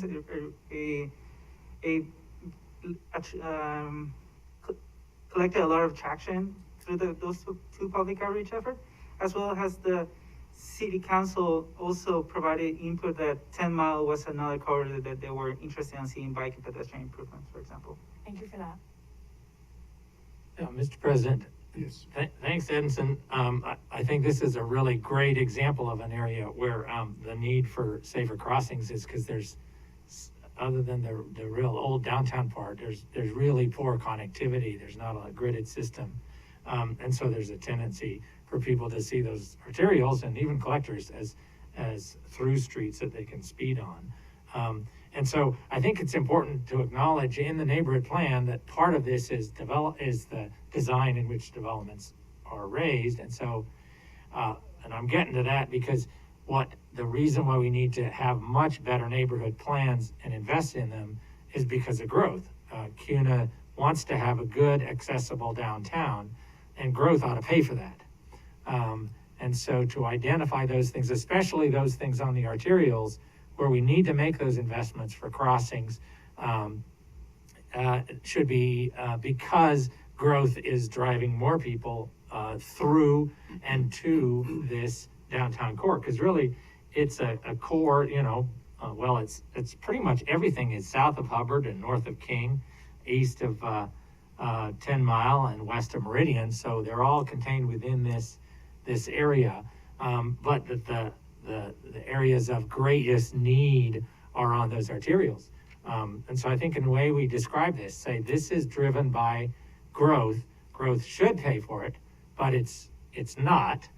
But in the way in which we frame that, we can then say, but we're trying to work towards getting growth to help pay for this, because it doesn't make sense that we continue to use impact fees to fund stuff outside of that core, and yet the need keeps growing on the inside because people are driving into it and through it through a handful of arterials. So I think that we have a real great opportunity to do some education of neighborhoods and civic leaders as to why we're in this kind of pickle, and why it would be a challenge if we just relied on property taxes to help pay for this neighborhood plan. It'd take decades. I'd be long gone by the time we could even start picking off some of these if we were just to rely on property taxes to pay for them. So I would encourage us to put in a narrative that context, that growth should help pay for some of these improvements. Anybody else? Yeah, Yes. Mr. President, if I may, let me just, I think this is a good example of why, a large part of my focus is on the hundreds of miles of two-lane farm-to-market roads that we still have in the county that, have the same capacity they had 100 years ago. Kuna is a good example where you've got a lot of these two-lane farm country roads that still haven't been widened, and yet the development, of course, Kuna is growing rapidly. And it's a good example of a place where, in my opinion, more of our resources ought to be put into upgrading these two-lane country roads to what they need to be for current demands. And these 83 projects that you've identified are examples of this huge backlog of improvement work that ACHD wish we could have been doing over the past 40 years, and it's piled up, and we need to really focus on it. So thank you. Okay. Edison, good to see you. Look forward to next week. All right. Thank you very much, Edinson. Thank you. And now Brooke's coming on up. She, if I remember right, one of your plans that you explained to us a couple of years ago now anyway was the first plan that involves student participation. And if I remember right, it went over very well, Yeah, including the resulting projects. it's fun to see those projects come through after kind of setting the template years ago. So I'm glad it's still a success. So. That's the only way, commissioners, that we get their parents' opinions out of them is when the students participate. Although back then we actually got to go into the school before Yeah. COVID and, had hundreds and hundreds of sixth graders sitting in a gymnasium. So, but it's a privilege to be here again. It's been a while. For the record, Brooke Green, Senior Transportation Planner within Projects and Planning. I'm here today to introduce and highlight some of the efforts we have conducted this past summer regarding Collister Drive. If you recall, I was before a few of you this past fall when we introduced the concept study. And it was at that time I told you that we'd be back a second time to highlight what we've done in outreach, but more importantly, to ask your permission to move forward in concept 2, the phase 2 portion of this. We are doing this in 2 phases. The first part was get out there to the public, engage, find out what they'd like to see, what their vision is for their neighborhood. And phase 2 is to come back a second time and discuss the concepts themselves. The planning area is Collister Drive, no further north than Hill Road, no further south than State Street. In addition to that, I'd like to highlight some attractors along this corridor. To the north, we have Foothills Trails. To the south, we have the Greenbelt. But more importantly, right off of Collister Drive, we have their Collister Elementary School. Our project purpose, it's twofold: to facilitate a public outreach that clarifies the neighborhood vision for possible enhancements. It's really important that we get out there, we engage with the neighborhood, find out what their vision is, and then meet that vision. Prepare a concept study for Collister from State Street to Hill Road that is in alignment with that neighborhood vision. Why Collister and why now? So back in 2011, ACHD went out to Collister Drive and had that initial discussion about the installation of sidewalks. Well, we had gone out there and had made the determination at that time we were going to put in sidewalks. Well, the neighborhood had several concerns, primarily about their right-of-way and impacts to their tree canopy and landscaping. So at that time, the project was tabled or put on hold. In 2015, I went out there and conducted the Northwest Neighborhood Bike and Pedestrian Plan. At that time, we received 37 comments regarding specifically the need for bike and pedestrian facilities on Collister. Went out there a second time in 2018 with a bike master plan update, where it is at that time we identified that Collister was in need of bike facilities. 2019, while we were out there doing the State Street Collister Drive intersection, it came to light once again that several of the neighborhoods and businesses would like to see some sort of sidewalk or bike enhancements along Collister Drive. 2019, 2020, and 2021, City of Boise has listed this in their integrated 5-year work plan as a priority project. Well, our project approach, like I mentioned, it was all about getting out there and listening. We wanted to go out to the neighborhood, engage with them, find out what their vision is. And so we took it in several different approaches. Through facilitated discussions, we had resident working groups. In addition to that, we had broader public meetings.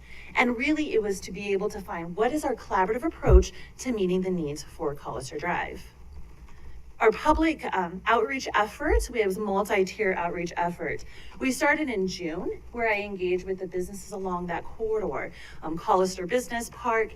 In addition to that, the elementary school through virtual meetings. June 24th, we held our virtual town hall meeting. I had 72 participants. However, it's what we did prior to that town hall meeting that I think is really important. And we were trying our best to ensure that not one person on Collister Drive can tell me they didn't know this project was happening. So prior to that, we did notifications via social media, we did mailers. In addition, we actually put door hangers on each door on Collister Drive. Following the town hall meeting, we had our online story map open for 2 weeks, where we had 195 participants. In addition, at that time, I cross-referenced those who attended the town hall meeting, those who participated in the story map, and those residents who resided on Collister. And if I identified a Collister resident who had not participated in either of those outreach efforts, I sent them a letter in the mail, in addition to a survey. I wanted to invite them back to the table. Hey, it seems as though you didn't participate in this virtual town hall meeting. Sounds like we may have missed you during the 2 weeks. I'd like to engage with you one more time. Can you fill this survey out and send it back? And we actually got quite a few residents who were like, hey, thank you for this extra effort. I had no idea this was going on. In addition to that, around the same period of time, I had in-person doorstep meetings with several residents along Collister. Folks who during that process had a lot of concerns. They wanted to know what was going to happen to their property. They wanted me to come out there and see their property. So I went to their doorstep, sat there. We discussed what's important to them, what their vision is for the neighborhood, what their initial concerns were. Because several of those residents were the same residents in 2011 who expressed some concerns. So we wanted to get out there and talk to them once more. In addition, I did the Neighborhood Association executive team meetings. I held 2 executive team neighborhood meetings with them, kind of highlighted, here's how I'm gonna engage with you, want to keep you updated, I really want to make you guys know what's going on. August 11th, following all of that outreach, we still wanted to find out a little bit more detail about what their vision was. I'm going to go to those slides here in a moment, but that follow-up survey had 194 participants. So our virtual town hall meeting, we had 2 of them, one at 3:30 and one at 5:30. And before I jump into what the people said about their neighborhood, I want to just draw your attention to the simple question: does Collister Drive need improvements? 87 of them said yes. 11 of them said, please don't touch my neighborhood. 3 of them are still undecided. Now, just draw your attention to things people like about Collister, because when we went out there, or into your neighborhood, this is your street. Like, let's talk about what is important. I just want to highlight a couple things. Some folks appreciated and the rural, feel that Collister Drive is, that country feel. A lot of folks discussed about tree canopy, large trees, being able to keep and maintain that canopy. And that was actually an issue that was addressed in 2011 too. They highlighted it's close to parks, it's close to schools. Those attractors that I mentioned earlier are really important because they want to get to them and they want to get to them safely. Unique older homes, mature landscaping, which I highlighted, it's on a bus route. Well, and also it just so happens to be a great path to both the city greenbelt and those foothills. So some of the goals that they wanted us to consider as we move forward. Safety for all users. That includes bike, peds, those who are navigating to the school. Really important, they wanted us to preserve the fill of mature trees as well as landscaping. They want us to address the speeds that many of them felt as though folks were just going too fast through that corridor. But at the same time, many of those folks recognize that we need to keep traffic flowing. It's part of the system, and they didn't want that to put to the wayside either as we approach both bike and pedestrian facilities. They didn't want any more vehicles, so please don't send any more our way. But more importantly, what people wanted us to do was to listen to the Collister residents. And I'm pretty confident through this process thus far, I feel as though we have really listened to the Collister residents. The second survey I mentioned that we sent out on August 11th was an online survey. This was our attempt to be able to narrow it down a little bit. Kind of what treatments do you like? Which ones do you not like? So your preferred options, this is a list of what you typically see in efforts that we're doing bike or pedestrian facilities or traffic calming. Sidewalks, bike lanes, speed bumps, don't touch it, leave it as alone, 14 response. Bulb outs, median islands, chicanes, and RFBs. But what I like to do is draw your attention to that sidewalk request. Of the 194 people who participated in this survey, 112 of them said, give us sidewalks. And I'm just going to talk momentarily about what I heard about the need for sidewalks. It was parents saying, I'd like my kids to be able to walk to Collister Elementary.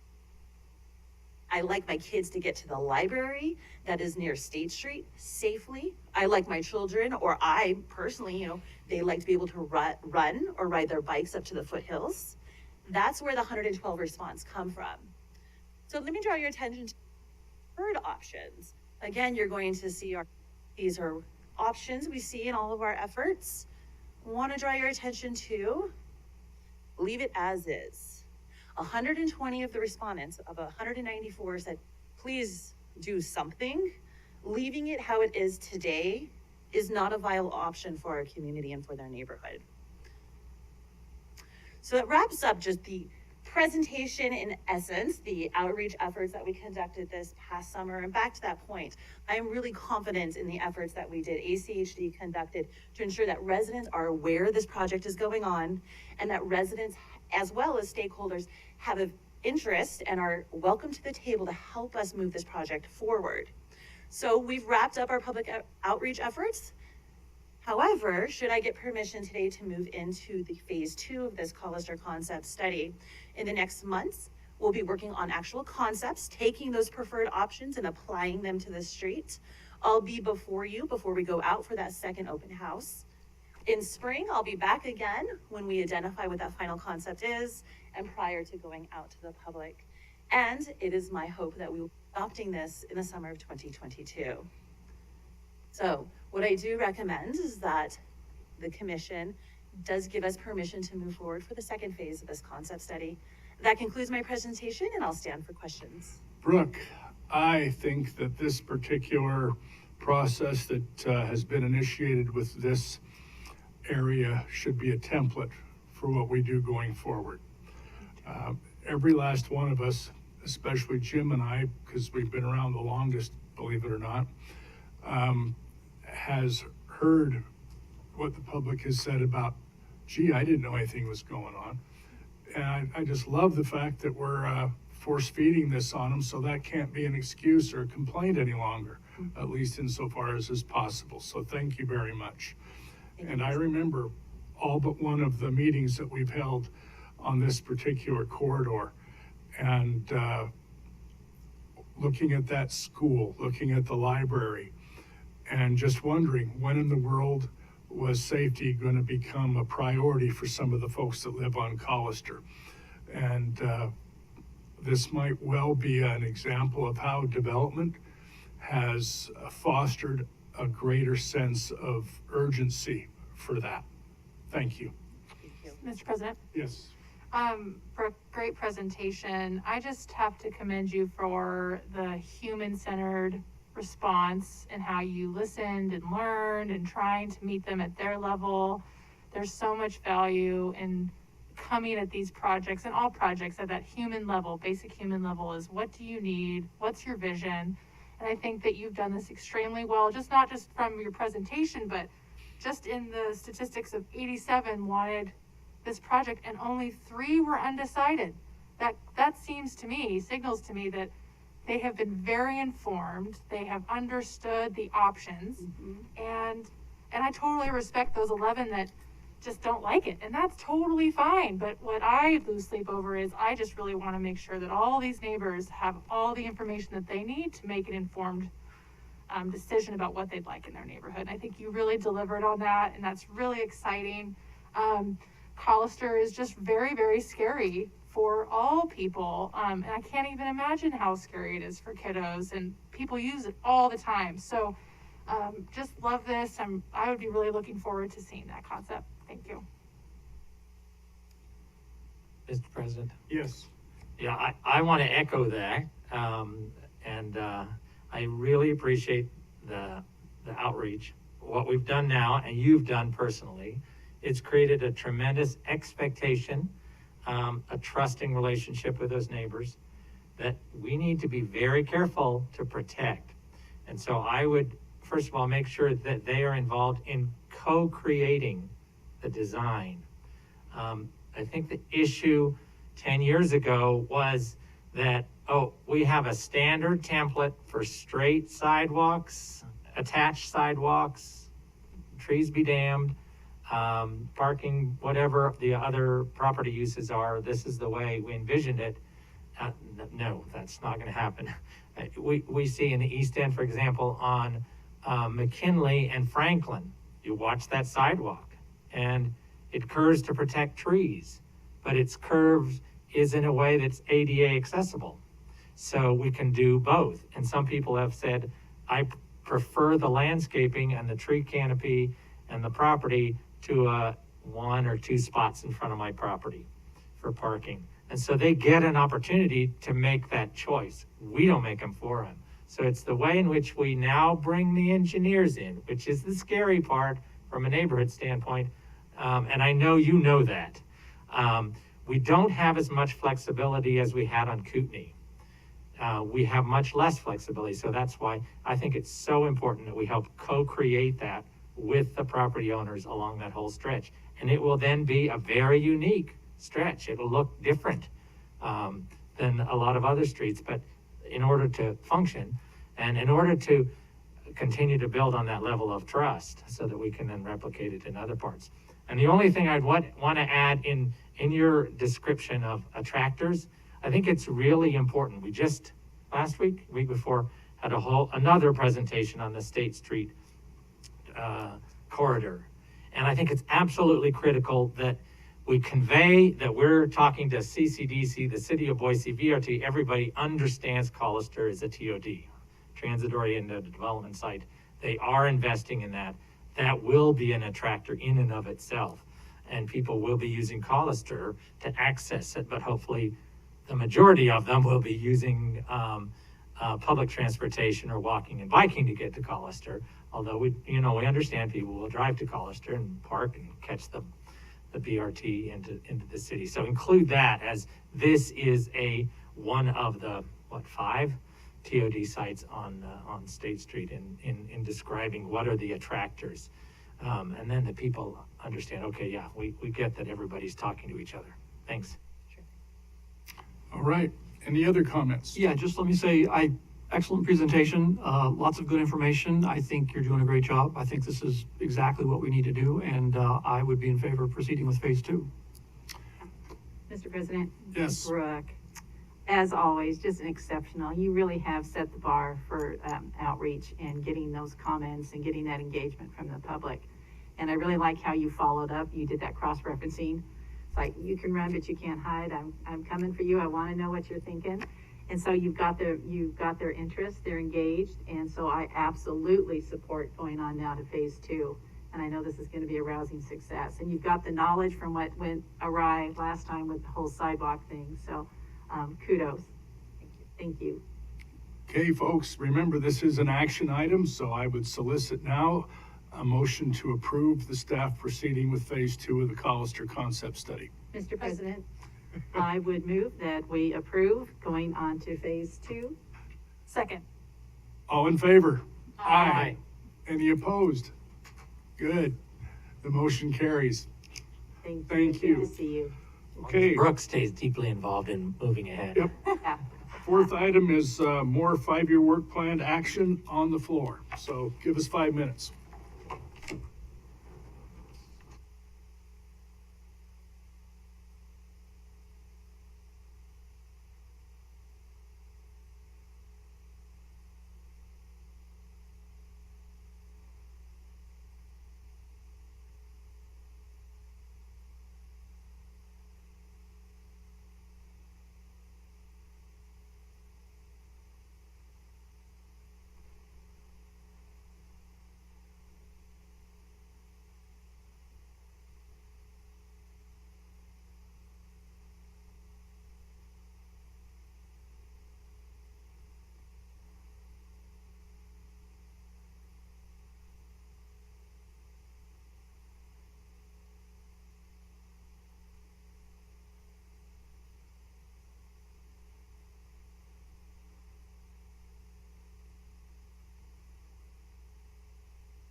ready to begin this discussion with my own list.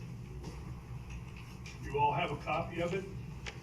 I'll tell you how I designed it, not just some more trips through my district, but I took those projects that were recommended by SWACA, as well as some of the neighbors, as well as some of the original projects that had been part of the GAP projects from a couple years ago, not knowing how far some of them had progressed.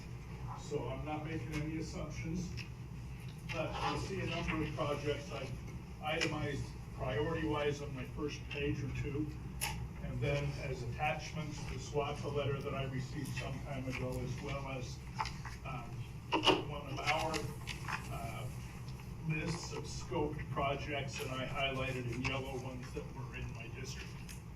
So this is my list. And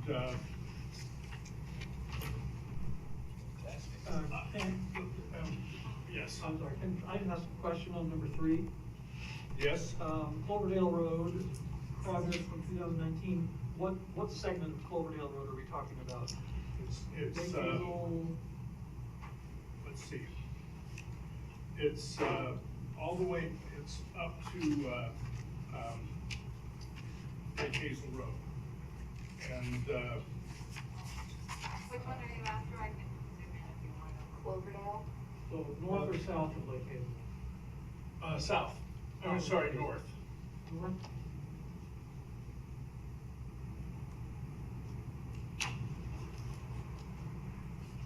It's actually on that last page as well that I had that highlighted with yellow, and the staff has the rest of that. It's already scoped.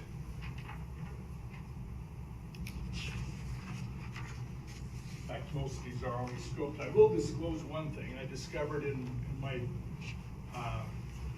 reading some telesis recently, speaking to some of the neighbors recently, one of the projects that we did from that initial $3 million was a beacon and sidewalk to make it easier for kids to get from the Valley Street area across Lake Hazel to the elementary school without putting themselves in harm's way for even 1 inch. And that was one of the first projects that our staff completed, and I'm very grateful for that. We had a tell-us recently where one of my new neighbors, I will be living on Springo beginning, I don't know, in a few weeks, but I have a home rented there.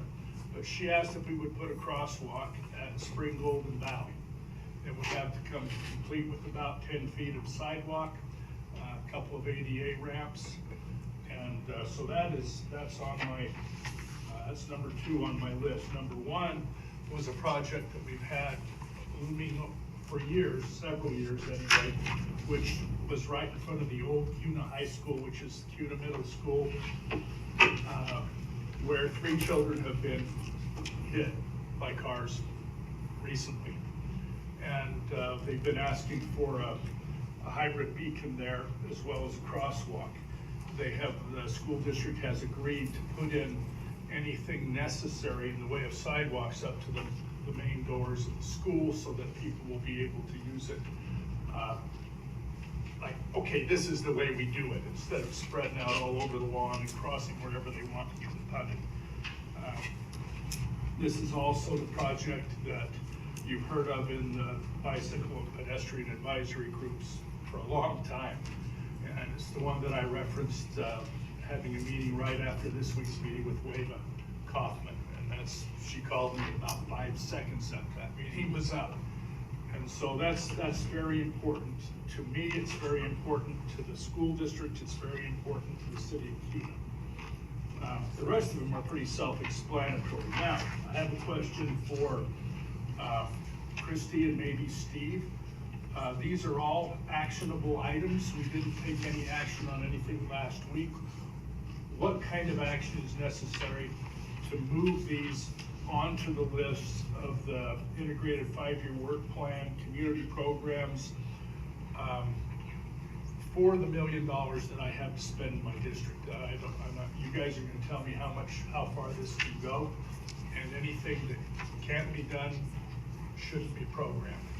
But I need I need to make this more of a more formal than just a discussion. Mr. President, any action item requires a motion and vote. So my suggestion, Ken, because there's a lot of sort of moving parts, and I think Steve's description. Make sure you speak up so that the microphones can hear Okay. you, so people that are. Steve's description, I think last week was really helpful because there's pieces that can move up, and that based upon other things that they know where they are in the design and so forth, are in a better position to know how to adjust. Yes, So that those that's why I can, was asking. so I don't know, we necessarily need, because there's sort of 5 push points. As we're all sort of pushing a few things up. I think the staff can figure out how it gets adjusted. I think we just simply accept the priority list that you're giving, the priority list I'm giving, and each of us are giving. And then, I know it's complicated for staff, but that's why they're experts at being able to figure out how to then Well, move things. this is no longer at a 10,000 foot level, it's more Right. like about a 100 foot Right. level. And some of what we're going to do with the remainder of our 10,000 feet will be policy decisions and decisions maybe of what more we might want to do on some arterials. This is just the small 100-foot stuff that I would like. So, tell me, Steve, if this motion would be appropriate. And that is to move that this list and these priorities be given to staff to integrate at the earliest possible time for both scoping, design, and construction, according to either the earliest of the timeline in the current 5-year work plan as proposed, or next year. Is that okay? Well, you can make any motion you want. I just want one that'll be not only just listened to, but done. And I think in light of Commissioner Hanson brings up some good points, what I would suggest is maybe that you have a motion to direct staff to incorporate those into a proposed draft. As each of you suggest projects, and there's this levitation, that you would direct staff to do an analysis, come back, and then at that time, whatever that analysis is, you want to make adjustments, then you would adopt that plan. And then we can. You just made my Yeah. motion. Okay. Okay. That sounds like. You just made my motion, is there a second? So let me clarify then. The Could you motion, repeat that, please? the motion is essentially, well, let me put it this way. I kind of view this process the way I view packing the trunk when I'm getting ready to go on a trip. I don't put anything into the trunk until I've got everything laid out before me and I know everything that's here before I start putting stuff in. It seems to me that everything that all of these projects that you're pushing for and that each of us are pushing for, these are the pieces of luggage. We want to set them all out so that we can look at them all and then finally make decisions about what goes Yeah, in. That's not necessarily. And the motion is directing staff to lay everything out for And us. so Yes. that's, Yeah. if I think that's that's my understanding, then yeah. That isn't my understanding. So let me tell you what my understanding is on top of that. These affect the $1 million from our $5 million that we approved in our budget. This doesn't affect the 20, 30, 40, 50 million other dollars for other projects. So that's why this is more important than just laying it out on the. And a question for you, didn't we, at our last work session, weren't some of the other things presented as perhaps using our $1 million? And I seem to recall. Not necessarily. No? No, I mean, Ken suggested it to me, but I have a different idea for Okay, it. okay. But So I have a few that would probably go towards. But Ken, I have a question. I'm confused though. So did you want your $1 million to go to like specific projects that are listed here? Because that's what Yes. seems, that's unclear Yes. to me, which ones, and I don't really Yes. care, but, And that's why they're listed in order of priority. okay, And then when that $1 million is done, it's done. okay. So the analysis would be off of the resolution, the $1 million that each of you do, the analysis would be which ones How could much? be fit in. That's what I thought we were doing. Yeah, and I'm not asking We're not for, talking Yeah, about. and it's such a new process, I don't think, Yeah. we're all still a little unclear as to. which is why I'm saying that I'm not Right. really asking for 5 different discussions on whether or not this is a good priority list. This is a good priority list, and yours will be good priority lists as well. Mr. President. The Yes. priority part is important. I know Justin is about ready to jump up here and help you on this, but what I wanted to say first off is, again, thank you. This seems to be a very neat process that we're going through. In front of you. Wait till the budget. Really, it's too early.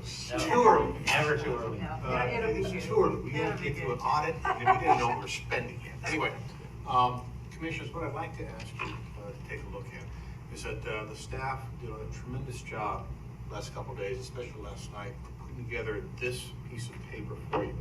You will see on this piece of paper the staff's initial thoughts on all of the moving parts that you put in. Now, I'm going to be very, very blunt here and say that there are great ideas and recommendations that you all have, but to execute those great ideas, the staff, if you want us to, the staff is going to make recommendations of which projects move or gone, because we are full up in design in 22. I think, Christie, did you handle there's no room at the end. And so to make this work, or some of the projects that you have, that means that either you'll have the staff recommendation, or you and your group will decide, well, this one needs to go over here then, or this one has to go over here because it's not going to work as currently, I think you think currently, just a minute. That's what we're planning on doing. Exactly. We've already Yeah. discussed that. And so we can come back with, I think we've got just about all of your thoughts. I know you're gonna put more on the table here. And then over the week, we will come in, redo this whole thing again, Justin, correct? We'll wrap it, we'll put everything down and say, from our perspective, this is doable in your section. However, these 3, 1, 2 are not, unless in your group, you wish to take these and move them somewhere else. This is how the integrated 5, it's a very complex animal. There's Justin? lots of sleepovers.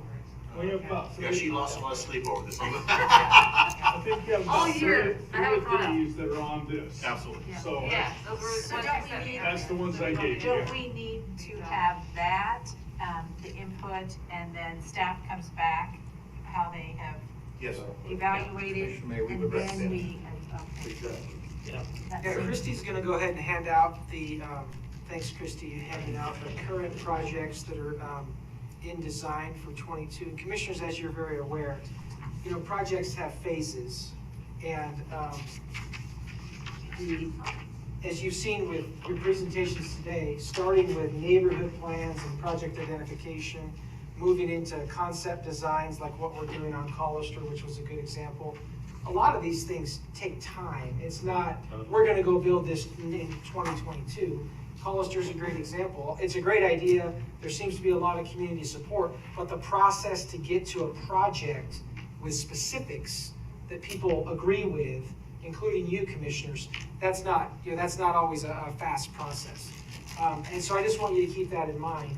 And that's why the amount of design work that is already going on in 2022, based on previous direction from this commission, based on the neighborhood plans, based on the neighborhood input, it's the largest design year we've ever had as a highway district. It's the most work we've ever had to do, if you look at the list of concepts and the list of projects that are going under design. So some of these items may already be included, and we can work through that, and we'll bring that back to you. But if you're asking us, as the director said, to add new designs or new big efforts, it's extremely difficult. We just don't have the capacity to do that without removing something that's already in play, that has been adopted in previous integrated 5-year work plans, where there's, I think, a public expectation that we will move forward. So I just want you to keep that in mind as you go through your As we go discussions. forward, if you could explain, because I know I've gotten several requests, and then I had a phone call this morning with the city of Boise. about accelerating, if something's already in our IFYWP, moving it forward a year or two, just the implications of that, just the protocol and how something like that would be done. And then to Kent's point on his list for the $1 million, so he has this for his $1 million project list. If those cannot be integrated and addressed this year, then what, are they going on a list for the next year, or is this something totally separate? That, I guess I'm a little It's confused not on something that. totally separate. Okay. But I would remind. No, I mean separate as in, okay, your $1 million, they're gonna be able to do And I that. didn't see any of those particular projects on this list, but I would remind the commission and staff that we did defer for a year the Locust Grove project, which I'm gonna kind of call dibs on some of that design time, if I have to. Well, just to clarify, commissioners, I mean, that project is still being designed. Oh, I and know. so, yeah. And so it's just, we can do our best to balance it out as we take these inputs. How the commission chooses to interpret and allocate the $1 million is certainly up to the commission. We presented as staff, some ideas of how that money could be allocated. Obviously, the commission can choose to decide whatever projects they want can be allocated towards those funds. But if it's adding $5 million in design to 22, we don't have the capacity to do that. The construction projects and some of those other things already that are in process and have been planned for years and years are the ones that are typically the easiest to spend the larger amounts of money. And that decision will come, I'm sorry, Ken, that decision will come after you receive this input, and then you evaluate it and then come back to us. Commissioners, yes. And the reason I presented the list that I did, as I did, is because some of these have already been scoped and designed. Yeah, I've got some of those on mine too. And if I can, I mean, there's no specifics in the resolution about when the $1 million has to be spent. And so the commission can say, well, we're gonna, Justin will kill me, but it's only an example, and we're gonna spend $1 million against the commission. The president, is going to recommend spending $1 million in concept design and design in 22. Well, at the end of 22, you're gonna have a bunch of projects that aren't funded to go forward, or the commission can say, okay, you take project A, it's gonna cost $600,000, and that money from the $1 million is gonna span out until completion of the project. That seems to be a decision you're gonna make. That was my One of the question. things that we've already pretty much decided on is that we're going to amend the resolution that was passed with the budget, so that it's not just 1 year of $5 million, but that it's 2. Because that's the way it was expected as it was being discussed during the entire budget season. Yeah, and if I can, Mr. President, the problem with that is that you can't obligate future commissions, so We're only obligating these 5 guys uh, and gals. you're gonna, well, it's the constitutional limitation, you can't, within an annual budgetary period, you can't make obligations beyond that. Having said that, most certainly this commission can adopt that same resolution. And it expresses the intent of the commission, just like the budget, it expresses an intent of the commission that we have 2 years worth of, so while the budget is only 1 year, it's built on an assumption that we're gonna do this year and this year, so I think That's what all 5% expect. Yeah, and just for clarification on a scope, if a project has been scoped, that generally means that we have just done an on-site evaluation for feasibility and we've attained some clarification on what a cost it would take to actually do. That does not mean that it has been designed. Understood, but some of Okay. these that I just put in here said they're ready to go out to bid, so I expected they had been designed. Yeah, Kuna Middle School is being constructed in 22. Yeah. That was already That's a in good the example of one that's ready to go. Good, then we don't need to worry about my first priority. We can start with number 2. So, Mr. President, the list, we talked about a few things in my area last week, and I sent a list with more detail. That is a priority list. I didn't actually put 1, 2, 3, Christie. So when you look at it and it says input and changes September 21, I want to see something done on Burgesson as a top priority, then Esper's, Columbia Village. So that's a priority. And the other is that, as you say, the preference is to do this sort of informal outreach. We need to scope And the reaction you probably got from me when I see some things described is like, well, it's far more than a bike project. It's actually much more complicated. What I would ask is that even if may not cost us any money, or it may cost 4 hours of staff time, to spend that time reaching out to me as a commissioner for that area and say, what are you thinking? What are you hearing from this neighborhood if you want to see this scoped out? Because Burgesson is way out in the future, and I'd like to see some concepts scoped sooner, maybe design in 2024, 25 down the road. But my concern is that once we get down to that point, it still looks just like we're gonna paint bike lanes, and that's not the scoping that needs to happen. So to the extent I'm asking for something, it might not cost hardly anything in this first year. Nez Perce, I think we got a pretty good detail on that. Columbia Village, that's a whole different kind of thing, and we ought to be in partnership with a number of others to figure out the flaws in that system that were built when that development was built. And that one's gonna take, that definitely is gonna take phases. But we first have to figure out how to scope it, then come up with some designs, and then figure out which are the really serious ADA problems that create safety issues, and we can maybe knock off those early. And so, does that make sense? So this is a priority list, not to say this is how I want my resources spent, this amount of money, but these are the priorities.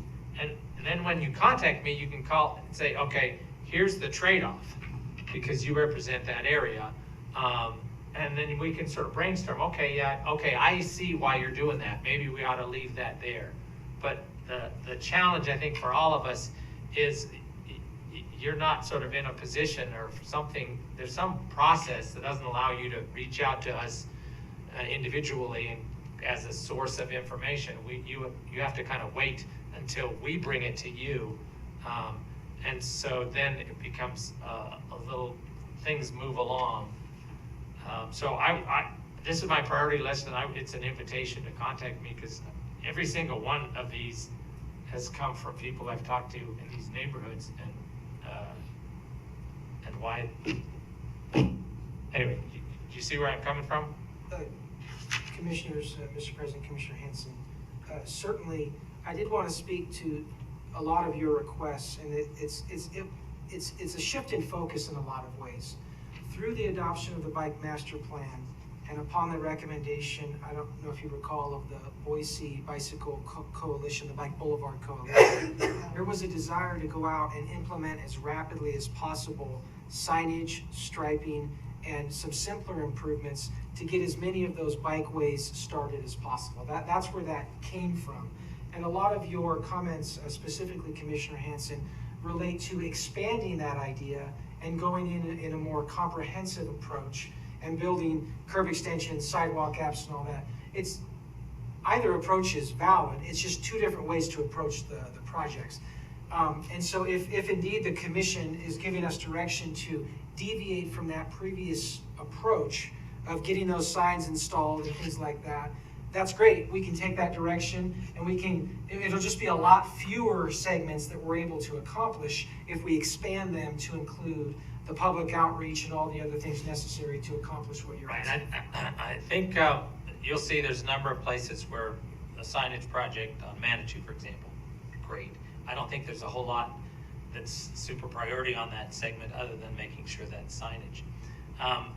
Those areas where we do only reference signage, from a neighborhood standpoint, it's a lot more. And the fear, just like capital maintenance, is that we'll go in and do something and then it's off the plate, when in fact there's other things. So unless if we understand from the get-go, okay, we'll go in and do the signage, knowing that there's some pretty serious issues with speeding. Of course, if we're designating a bike route, and there is issues of speeding, if we don't address those, it doesn't actually lead to safety. The signs and the paint doesn't actually lead to it. So I think a further integration, it's an invitation to integrate other aspects to it. So Burgesson is a great example.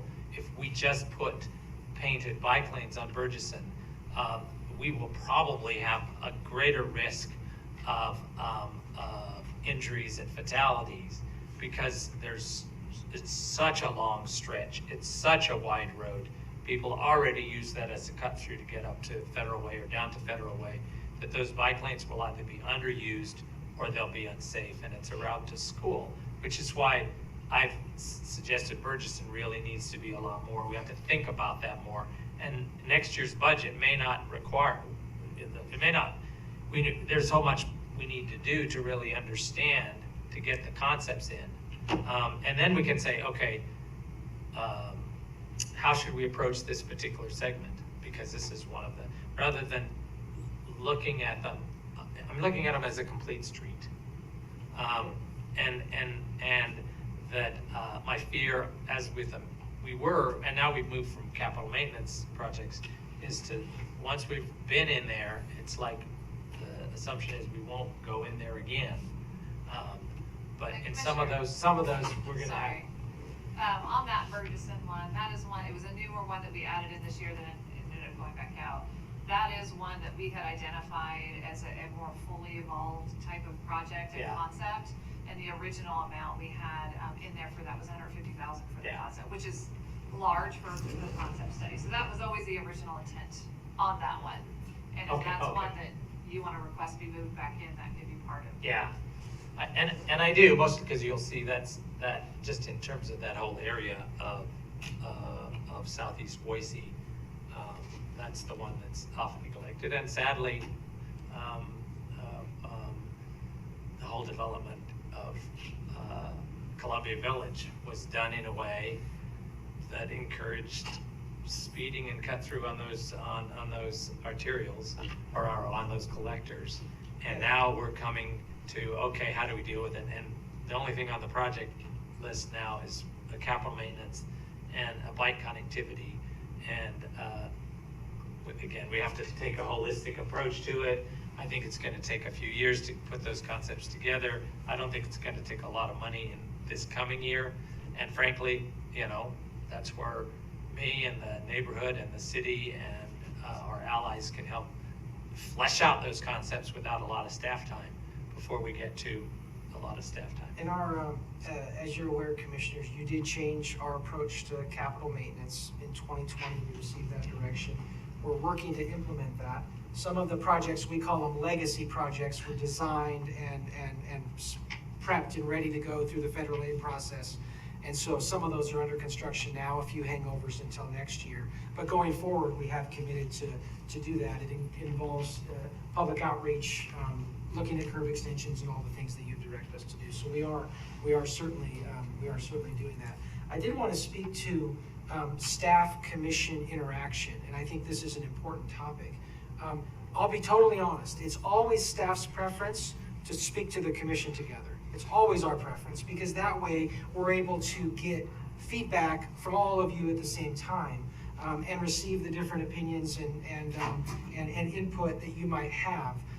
Certainly there are commission districts and the commissioners represent different districts. At the staff level, when we do projects, it's ultimately the commission who decides what's going to happen. And so that's why we take that approach and why we're somewhat reluctant to reach out to you with, here and there, because it's very easy for us then to lose track of the conversation and remember who knows what and what's going on, which is why work sessions, commission interaction on a weekly basis, we're glad to bring any question you have forward and discuss it with you in whatever format you would like. But that's the reason behind that. Of why staff typically isn't going to reach out to have a personal conversation with a single commissioner about a project-specific issue. We would prefer that those things happen in front of all of you, so you're all aware what's going on. Yeah, I think that's I think that's the intent of having these workshops, Yeah. so that we can have this more casual interaction and, knock it out with And there's something else. We understand fully now that we're maxed out at design. So I'm going to make a suggestion, which should make it easier for everyone. I know that my first priority now is already going to be finished next year. Number 2 priority, this is like a $20,000 project probably. I think we just ought to go say, okay, Boswell Paving or whoever it is, tell us how much it costs to get this done, and we'll tell you whether or not to do it. And the same thing with 3, 4, 5, 6, 7, or any of those. The ones that have been scoped and designed, that's gonna be really easy. And we may have to get some bids for some of them. Some of them will be well under the threshold for requiring that we go out to bid. But that we get that done without having to put off till 2022, 2023, or 2024, even the smallest bit of progress towards making this happen. That's what I would appreciate done with this list and that $1 million. And commissioners, what I'll do is, we will analyze these, you know, we're processing all this right now. We will analyze these projects, and anything that we feel is feasible to do a fast track type project, we will do that. We are required to go through Public Works construction standards. We are required to design projects, and we use licensed contractors and bonded. We have very strict bidding requirements. We're a low bid state. So we don't necessarily have the capability to just call a single contractor and when the do that. threshold allows. Certainly, and we will follow all of our policies and procedures associated with that. There are certainly times when we can do, for example, this, the mention of the ADA sidewalk ramps, Valley and Springgold. It is possible, if we go take a quick look at that, if it's just 2 ramps and crossing. Actually already been done. Yep, we can certainly look at those types of projects. Anything much larger than that, it becomes very challenging just due to state law and state code related to procurement. Well, some of them, I have a again, question. that we went out and looked at and scoped and then found out what it was gonna cost. And, you know, some of these asphalt pathways or the extruded, vertical facilities in there on the side that we already have on Maple Grove, along 5 Mile and along Victory or Amity. You know, those are easy peasy deals that we should be able to get those numbers and those bids quickly. And we've looked at some of those. The one thing about any work adjacent to an arterial, often there's irrigation facilities directly next to those arterial roadways. Most all of these we've already discussed over the last 2 years. And so we'll bring back to you the details on where those are at. Looks like So I Steve think has that it. gets to the idea of the motion to direct staff to analyze those, to come back with that analysis so that we can decide to go forward with those. I have a clarifying question. On design projects, does that include scoping? Mr. President, Commissioner, no, typically when something gets into design in a fiscal year, as you see on that list, Right. the scoping process happened prior. Sure. Scoping is kind of a staff level effort where we either go out and look at it or hire a consultant to do just a preliminary planning level, what's this gonna cost type review. Design is when we hire a professional engineer who goes through the actual design process of all the details. And I understand that. I'm just a little confused because on some of the new ones that I wanted to get scoped in 2022 are showing like we can't add it to here. And so that's where I'm like, it's not supposed to be on here if it's just gonna be scoped next year. So maybe that's just a. That may have just been a semantics thing, and we turn this around very quickly. Yeah. If you're truly asking for just an investigation through Yes. scoping, then we can certainly include those at the commission's direction. We can include those in our scoping list for this upcoming process. I think that would be really helpful just because so much, I mean, in talking with my neighborhoods and my residents, they just so often, you know, this is their first time meeting an ACHD commissioner. And they're like, we need all of these projects. And they just really want to see some movement in terms of what I've requested. It's okay if it takes a few more years than they wanted to. I think most people are very reasonable, but they really just want to see that there is some action on our front that, okay, we will get it scoped.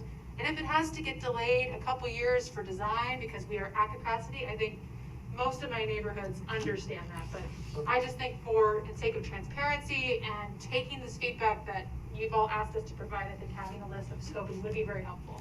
And we'll work with Christie. We can provide the list of scoped projects that we're gonna do to the commission before we actually go out and do the scoping. So there's another input point that we can do, because we will create that, and we'll use this process to help obviously create that list. Thank you.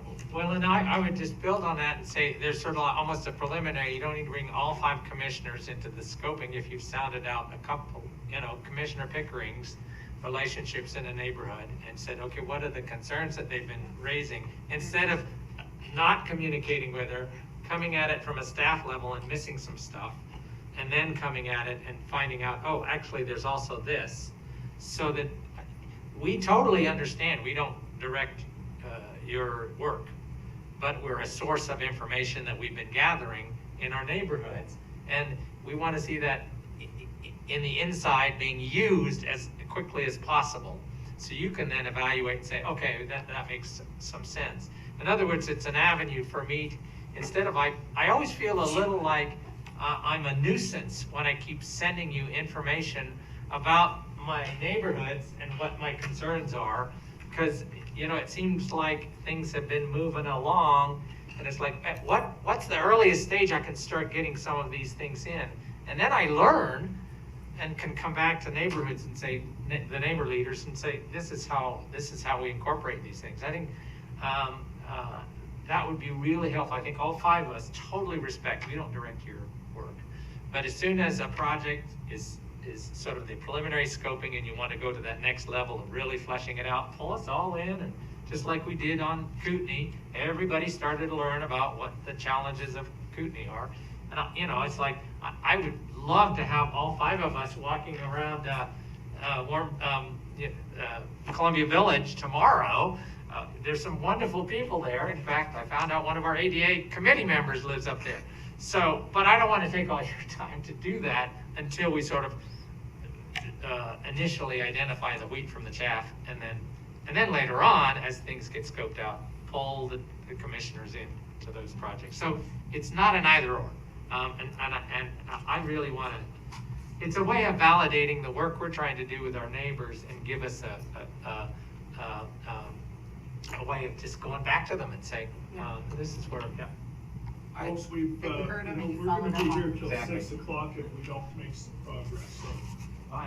We've all sent in our lists. Well, yeah, I can go through a few things, and keep in mind that when I was doing this, I was looking at, input on the IFYWP, this is only 160,000, that can come out of my million. So I've kind of got a little bit of overlap here, so I'll throw these out, and then I can certainly type this up and send that to both you and Christie. So it's a hard decision, and I tell you, just with us, with the, of course, we're starting this type of interaction fresh, but a healthy respect for all the work that you and Christie and your team go through to get all this, and we're just trying to prioritize our own individualists. So you do an amazing job there. So that being said, one of the focuses of my list, can you hear me? Do I need to take my, okay, sorry.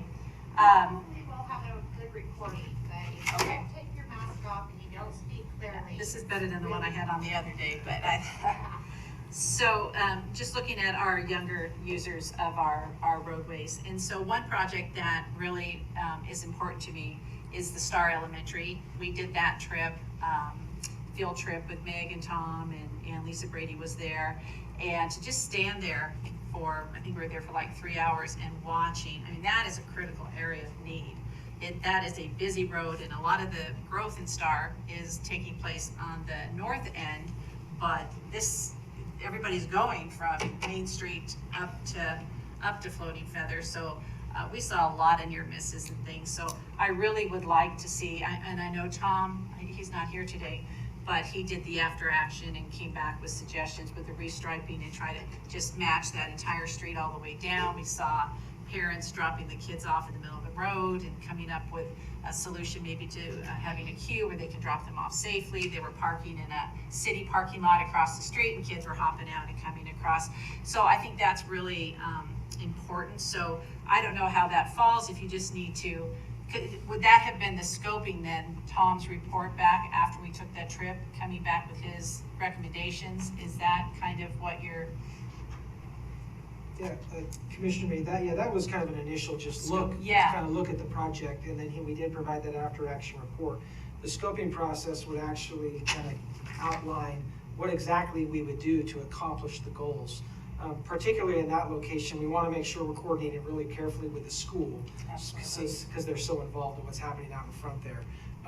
But with scoping, we would go out and determine, well, there's existing striping, how are we gonna, remove that striping? Do we want to cover it? Work with our traffic department to determine, how will this all work out with a redo of. There's just a lot going on There's a lot that going on road, there. So on the both scoping ends. process. It's a little more in-depth than just the field trip, but that is a good start. No, I know it's not, the field trip wasn't the be-all and end-all, that was the start, and I'm glad it was quite illuminating. So that is definitely a priority for me. The same thing with being proactive, getting in there before all that construction going on out there on Pollard and Floating Feather, et cetera. The project, the Pollard Lane, Floating Feather, and Star Middle School. Of course, then I'm looking at the dollar amount there, and I'm thinking, it would be great if we could get in there while all this chaos is going on right now, take care of what we need to. It's ready when the kids, are going to school. So my goal too, or my vision, was to be more proactive and try to take care of some of this stuff before we need to absolutely do it. So I had that on here.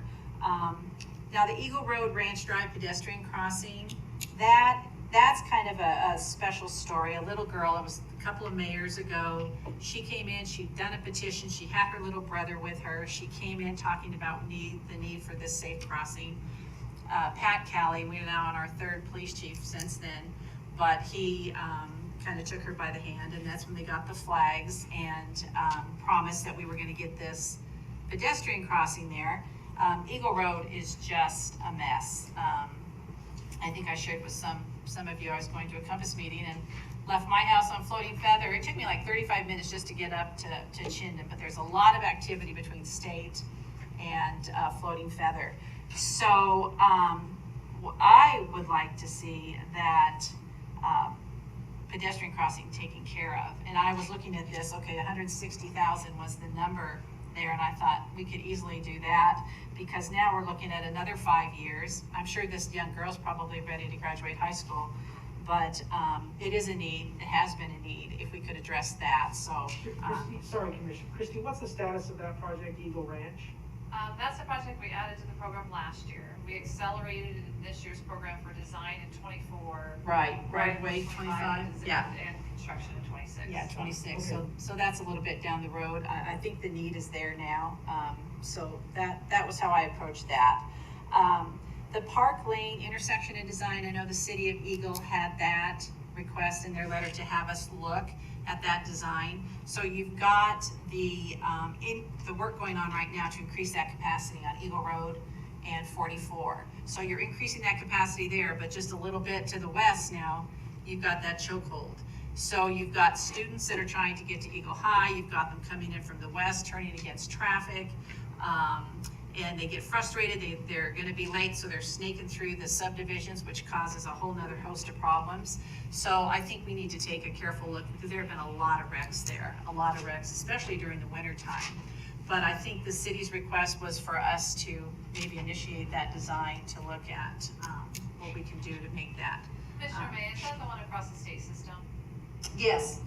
So that's a state, that's a Yes, state. I'm aware of that, but No, I just wanna make sure Oh, I yeah, have the yeah. right one. Yeah, and I'll email this. My apologies, Christy, that I didn't email that. But I thought that was an important one to address. The Pierce Park State Street intersection, gotten several requests on, that was my question that I alluded to.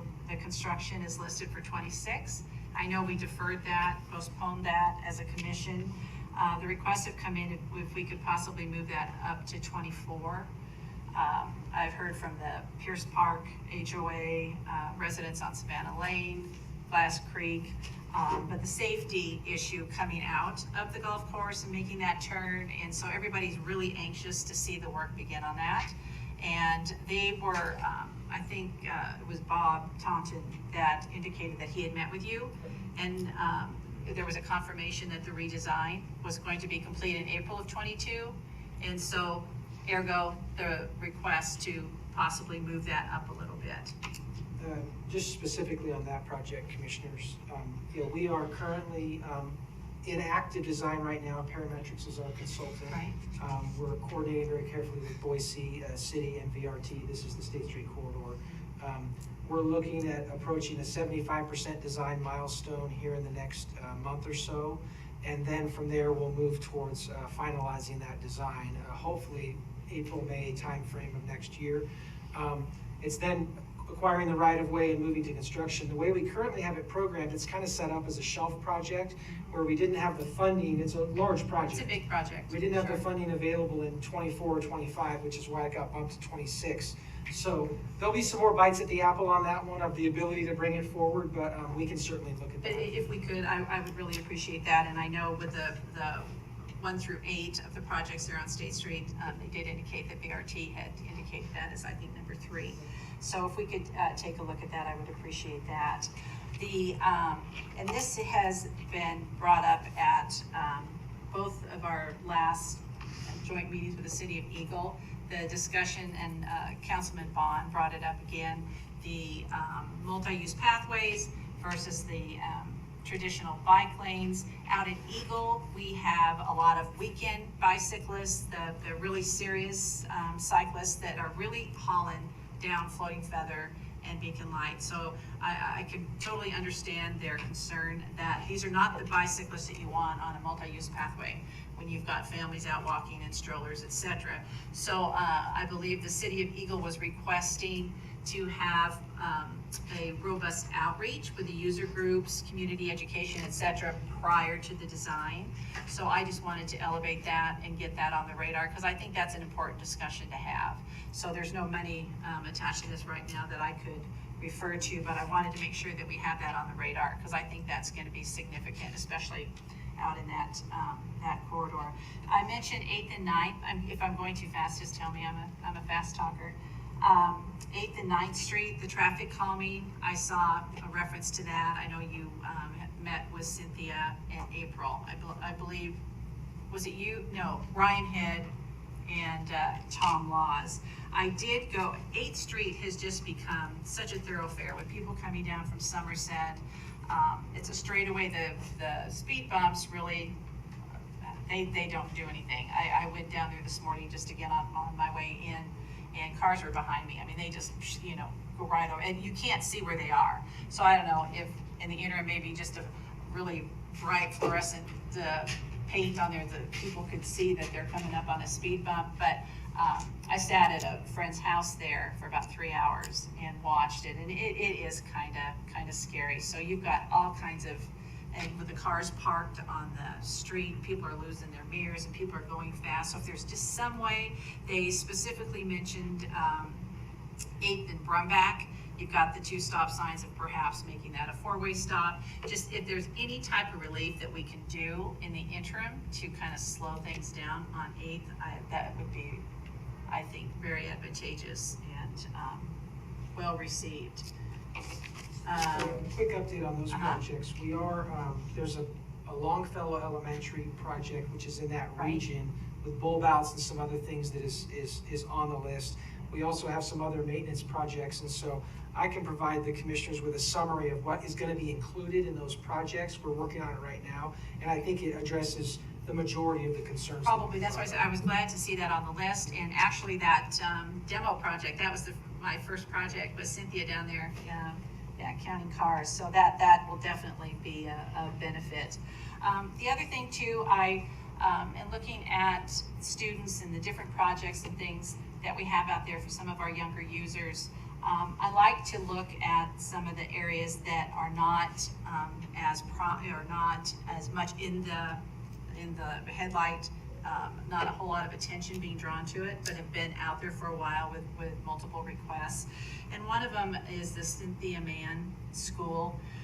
People are coming around 36th. You can turn to go out towards Eagle and the Hill Road Parkway, but a lot of people just truck right on down. You pass Cynthia Mann, you've got Pierce Park Elementary, that T intersection. So there is a lot of traffic there, and I know we have quite a, and I don't know if you could pull it up and kind of just let me see exactly what that project entails, the Hill Road, Castle Drive, Outlook Avenue. But I would really, and if it's not feasible to do that, and of course, again, I was looking at the price tag there,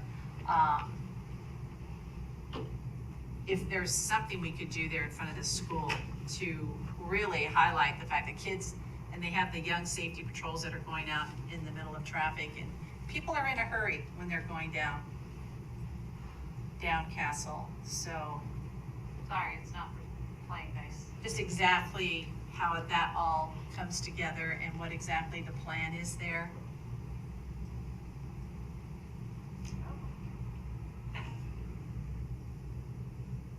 Because I think that is a ways away, but it is a bit of a forgotten area, I think. Which one is it again? I apologize. Hill Road and Castle Drive, you come around 36th and you don't spit off to go on the Hill Road cutoff. Castle just goes straight and it intersects into Pierce Park. Yeah. Right, it's just very slow. It doesn't want to drag along with me. It's an older neighborhood. There's a ton of width there on that road, that's part of the problem. Yeah, exactly. So there, I would like to be able to do something there. Accelerate the whole project, just, No, it's up on, you go too far, Christie.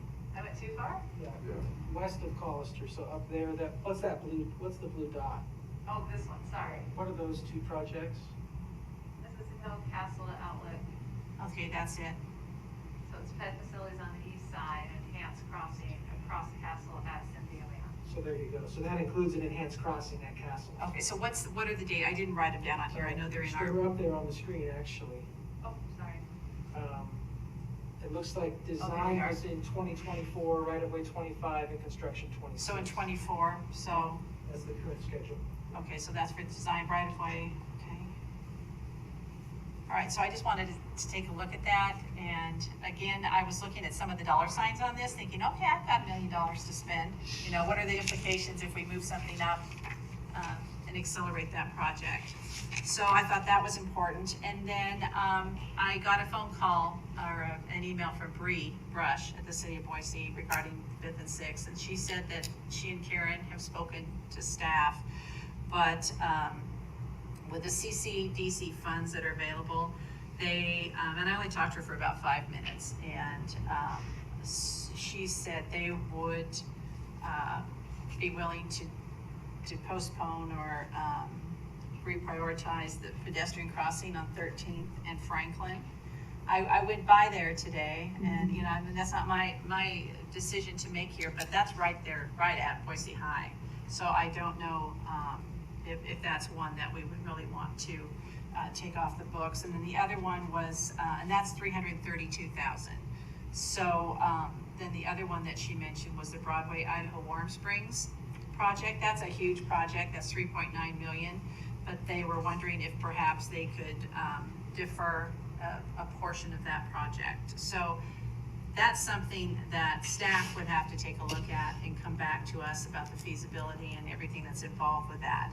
But they would like to talk about reprioritizing a few things so that they can move forward with this project on 5th and 6th. I just want to piggyback off of that, Mary. I've also been talking to the city, and I just fully support their initial, and I asked them too, like, what would you be willing to give up? So yeah, I just want you guys to know too, I'm very supportive of their proposal of changing that, as long as we can find something to take off the table exactly. to make room. Yeah, exactly. And then that would have to come from the staff, but I would support you taking a look at that and seeing what could be done. And commissioners, you know, on that note, in those situations, you know, we'll look to you for direction. Obviously, we can bring back some proposals. It can be challenging for staff based on the established priorities that we have with a focus on safe routes to school, et cetera, to delay that type of project for 5th and 6th, which is a different type of project, really has maybe different goals. That's a value judgment can be made by the commissioners, but it's ultimately there's just a decision that has to be made, and we'll go forward at that point.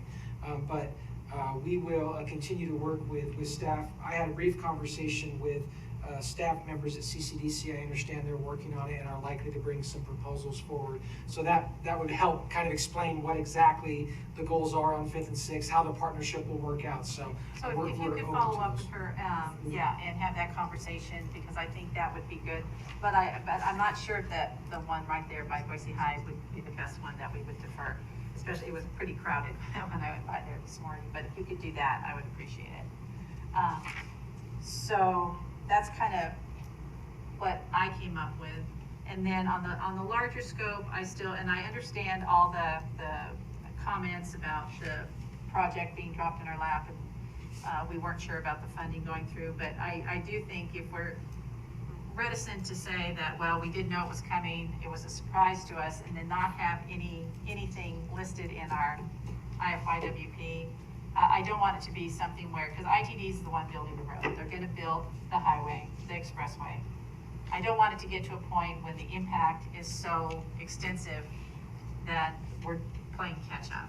So I just think it would look better and be to our benefit to maybe have a date for maybe the design or something rather than just, future. Because we do know what's happening, and we are standing on well, we didn't know it was coming, it took us by surprise. Well, now we don't have that rationale, so that's where I am. Okay, so you want me just to type this up and send it in to you guys, or? Commissioners, I had 10 items there.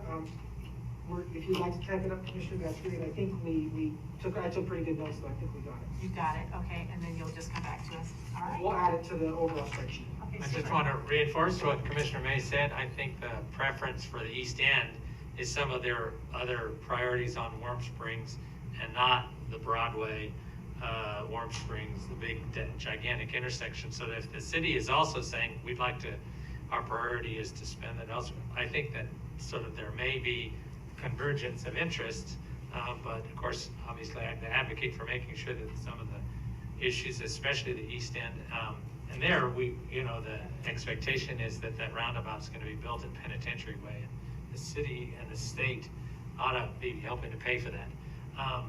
And the other is, of course, all of those literal growth impacts related to Highway 16. As many, I'm looking at Steve, our statute and our ordinance should be written in a way that we can pay for absolutely as many of those as possible with our impact fees. Because as you can see, that's literally about growth. The growth will be drawn into that area.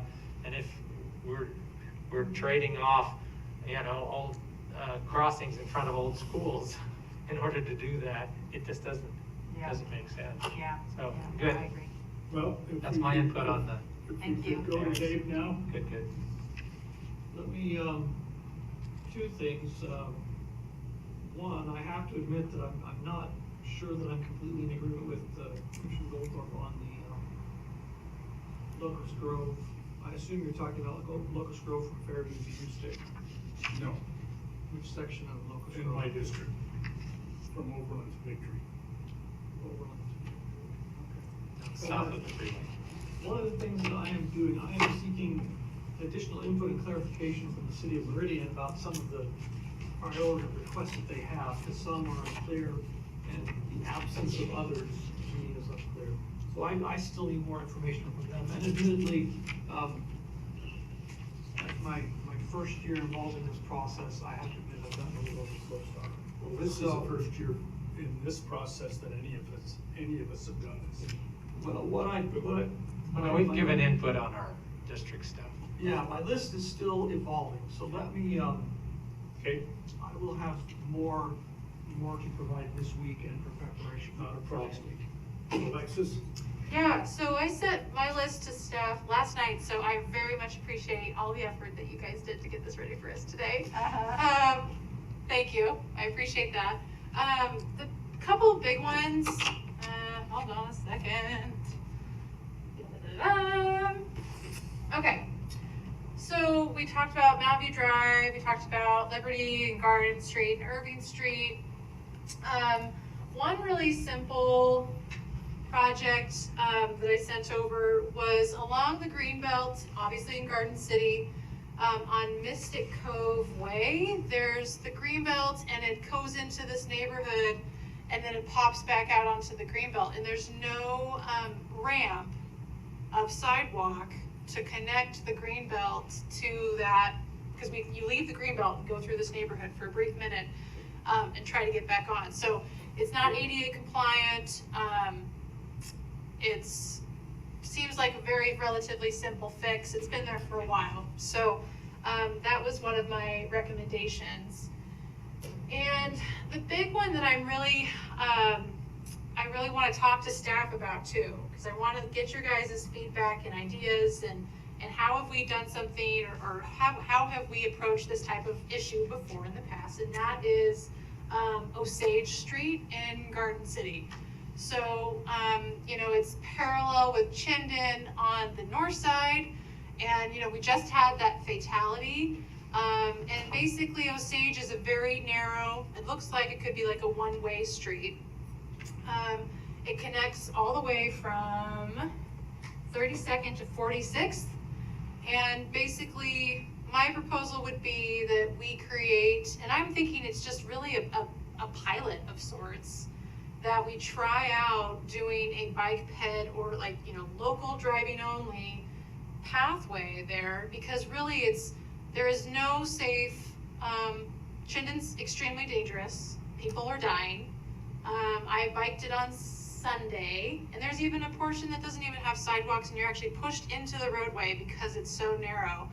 And then if you do ride your bike, you're gonna be in goat heads. So basically Osage Street is this really low stress, great narrow street that already exists. Businesses are already trying to do some placemaking with some murals, they've got breweries that are doing outdoor tasting rooms and things like that, because it's such a welcomed, different experience from Chinden, where it's a freeway.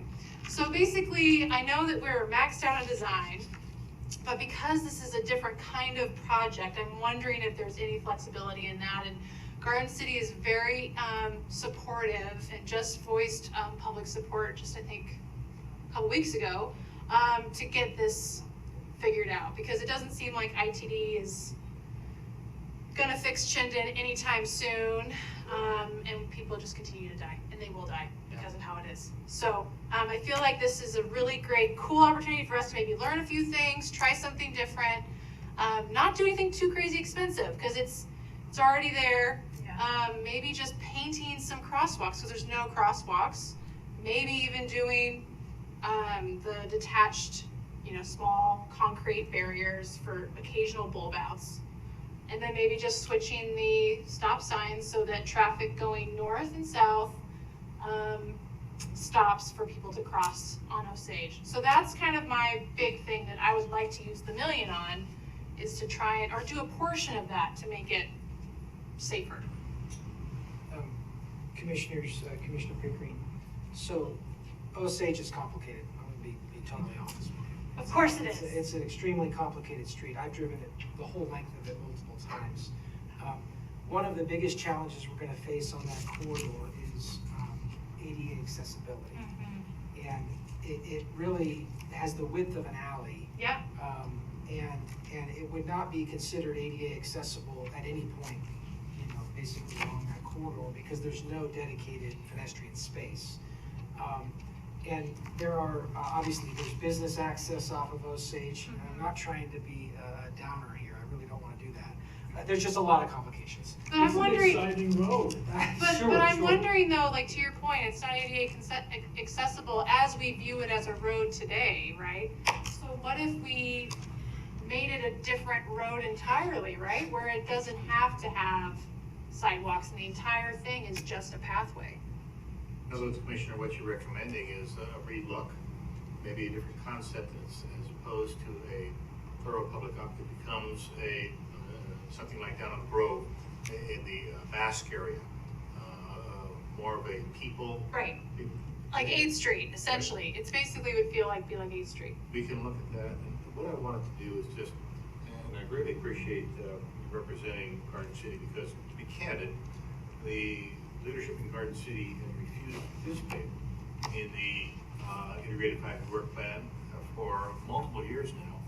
That has been, it's in constant, they asked for a constant. Their prioritization request this year, they asked for a feasibility study on Osage and Stockton. And that was about it. So again, the leadership, because we responded to that in Garden City, has said, we don't want to play, but I want to make sure you're assured that we have continued though to fund and work their projects that have been prior, have been placed prior to the system until the current and past leadership said we don't want to play. So I think we can look at that. I think a different idea on that. There's going to be some legal issues, if I'm not mistaken, but we'll take a look at it. Why would there be legal issues? Well, there are some access issues on that There's corner as well. sole access to many of the businesses along there, as well as the garbage collection for most of the properties there is taken off of Osage. But we can take a look at it, we can try and find creative ways around that. Okay. So the answer's not no, it's just as Justin indicated, it's complicated. Sure. Good idea. Well, and I know that, and obviously it's kind of this like balance of, do we create this huge vision for this entire little pathway, or do we kind of just take little bite-sized bits of it, right? Because looking at, you know, going north past 43rd, it dead ends as there's, you know, this is old Garden City, and then the land use pattern changes into newer Garden City, and isn't this much of a dense pattern. And so, you know, thinking long-term, big picture, it'd be also really great as we think about how we can make Osage safer for all of these users, is how can we, is it through easements with certain other property owners further along? So what's kind of a good timeline and sequence of steps to make sure that this entire road or adjacent connecting roads can see that as well? And Stockton on the south side of Chinden is a mirror. Yep. Yeah. So, Yeah. Most certainly. And two, I don't want to sound like Commissioner Hanson, but again, like all of the impact Remember, fee he's revenue. a nuisance, right? He's a nuisance. Okay, I'll wear that hat proudly today. But no, like the impact fee revenue that's generated in Garden City hasn't been going to these types of projects, and that's something that I would like to see change with that impact fee ordinance, especially. So, Commissioner and Mr. President, Commissioner, as you know, one of the tasks that you gave us. I know. That's So I'm budget. just putting my little. Well, gave ourselves. Just a little Just to look thing. at that and provide the options and all the issues that Yeah. you're gonna have to face with that one. That Okay. being said, again, on this, I think it would be incredibly helpful, of course, for all the commissioners here, that as the staff puts together this next battle plan, I'll call it, Yeah. the pluses, the minuses, the tough decisions you're gonna have to make on trade-off. I would think that the great discussions between the elected leaderships in those cities would be very beneficial, because again, for Garden City, they have elected not to play for all various reasons.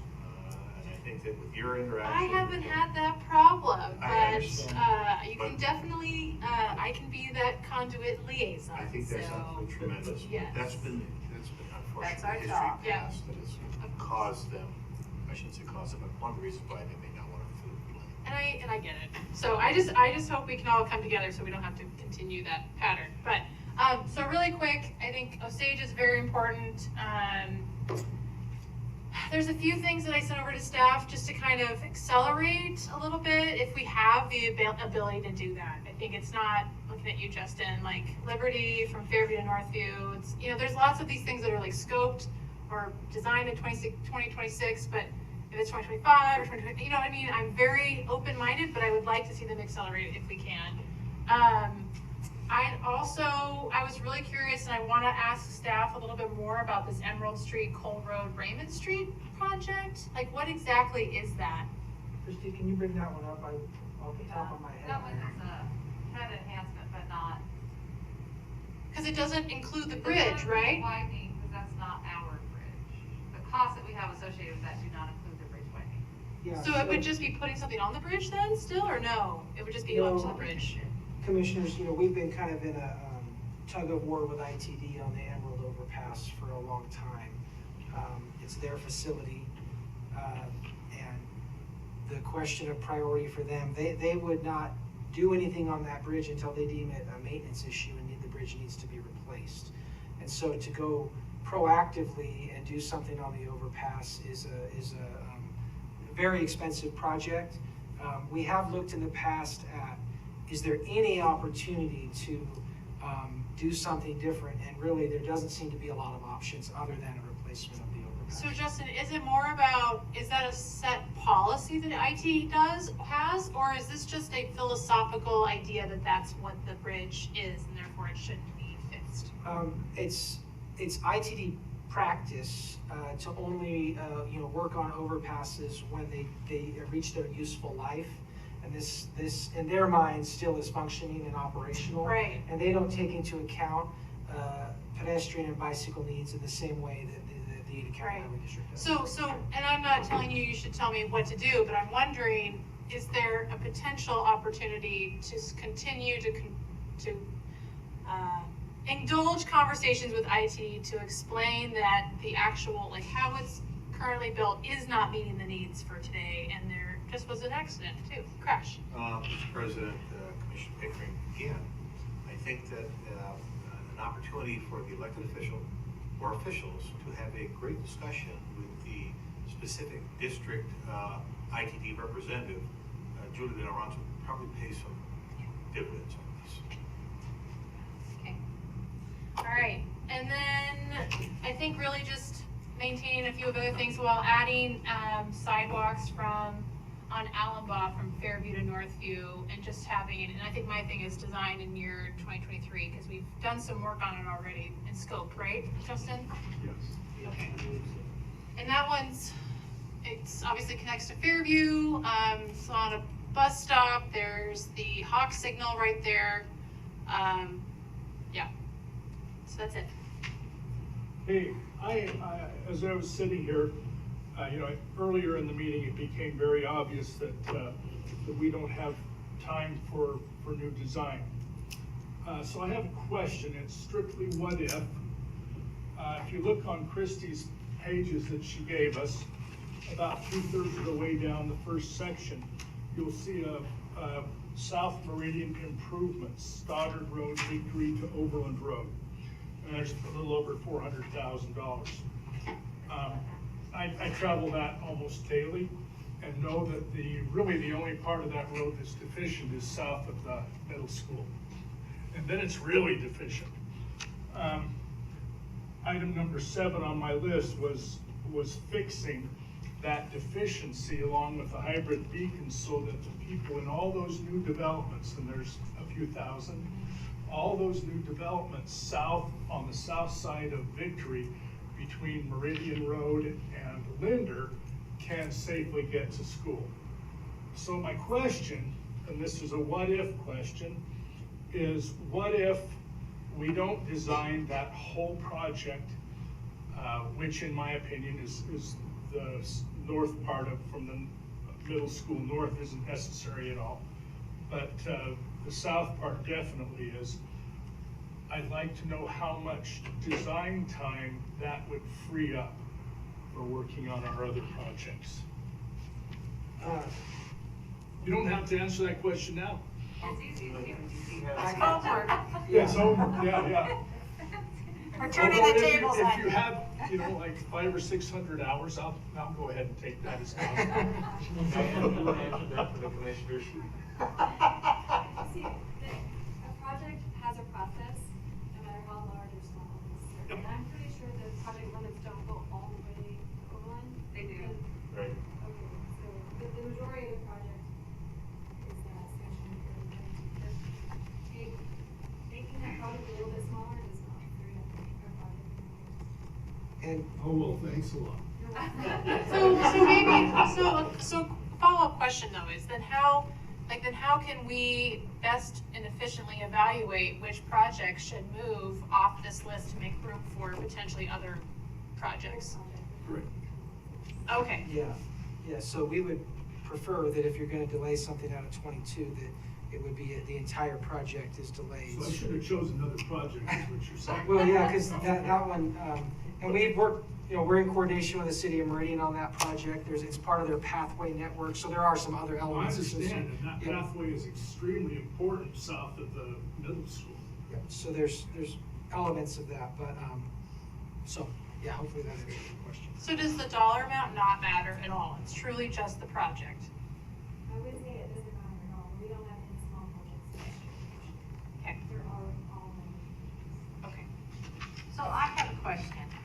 So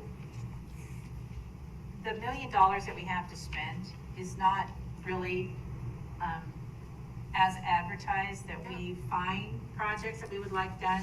They have to be. Well, that's what it's turning out to look like to me as well. So it's kind of what we were going in. So, I mean, it's good to have this discussion, but, so take that pedestrian crossing on Eagle and Ranch. So that is priced out at $160. So what does it take for, if you have something like that and you say, okay, I'd like to spend part of my $1 million to get that, it's community improvement, it's needed. That's not gonna happen.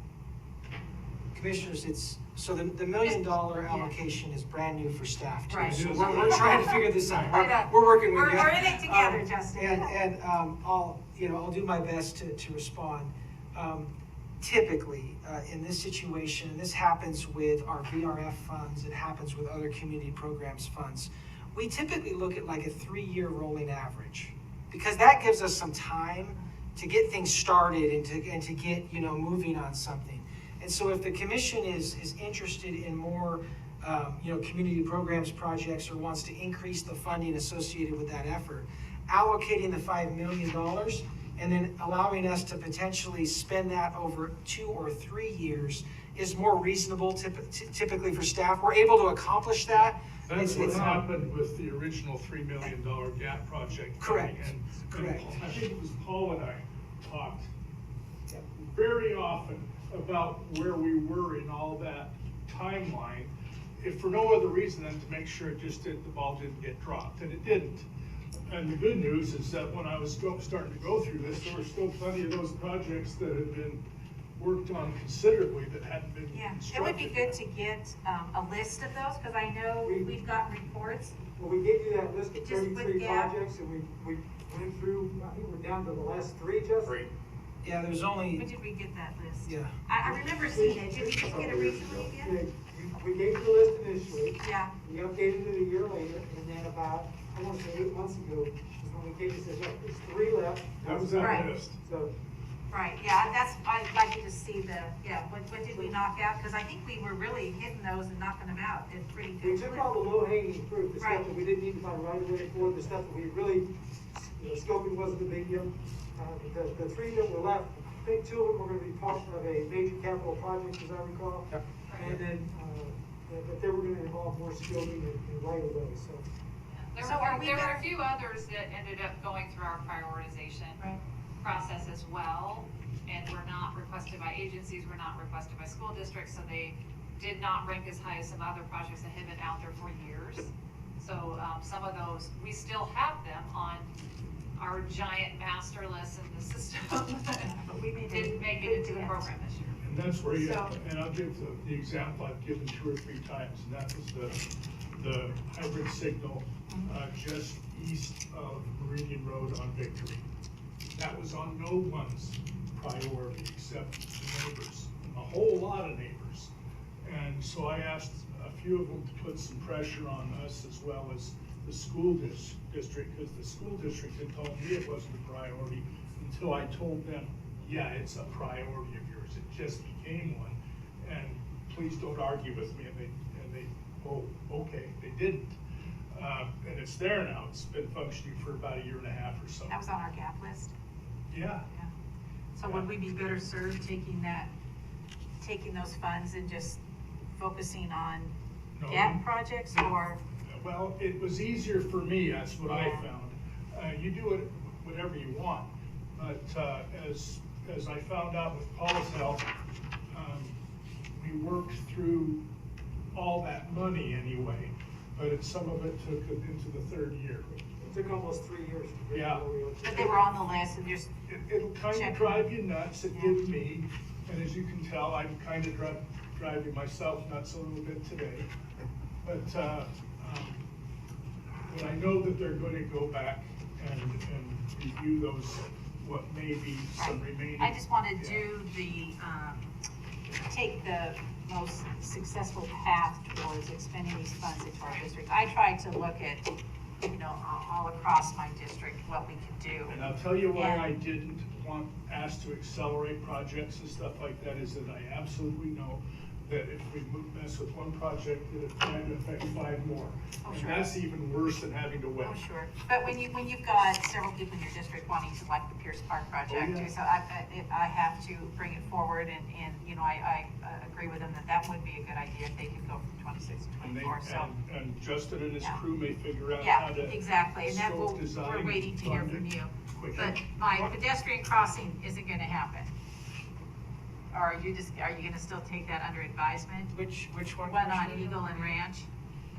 Oh, we're gonna look at it. You're gonna look at it, Yeah, okay. we're gonna look Say at no it, to yeah. that. Okay. Yeah, we haven't said yes or no to anything today, but we will, I just want, what I can commit to. We've done our best to capture all these comments. Christie will take everything. So we'll just leave it at that, and then you come back, and then we'll. Yeah, and we'll do our best. There's gonna be a column on here of what is feasible and what staff's, recommendation is, and we'll update some of that from our conversation today if it wasn't very clear.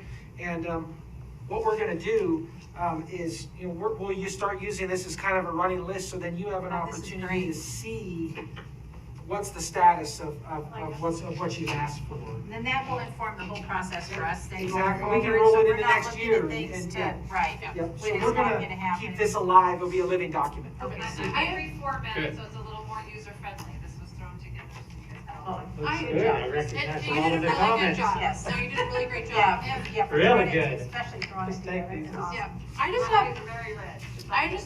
I just have one, I know nothing is ever as simple as it seems, clearly by the projects that I've asked for today. But, It's an ongoing, wait till you're on for It's a 9 years. theme. I know, I like giving simple answers, but, alas, we're in government. But, with hawk signals, can you explain, because another one that I forgot to mention was putting a hawk signal over Chinden, and 43rd.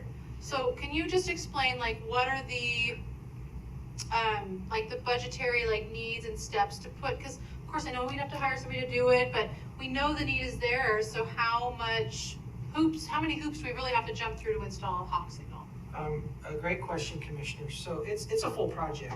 Typically, there's not just installing a signal pole and a mast, we call it the pole that goes across the top of mast arm. Yeah. There's the ADA elements, which are making sure that there's accessible ramps on both sides, that it's connected into the network properly.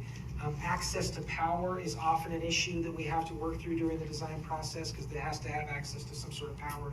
And it seems like every single time we want to locate one of those poles, there's an irrigation box right there. And so oftentimes there's a minor irrigation fix that's required. So at times, if you look at it and go pretty straightforward, we can do it with relatively quickly. Most of the time, there's got to be a design phase. And with the ADA ramps, there's oftentimes a right-of-way acquisition that's required to get the proper space for the all the ADA requirements. And so, Are you talking about the crossing of Chinden?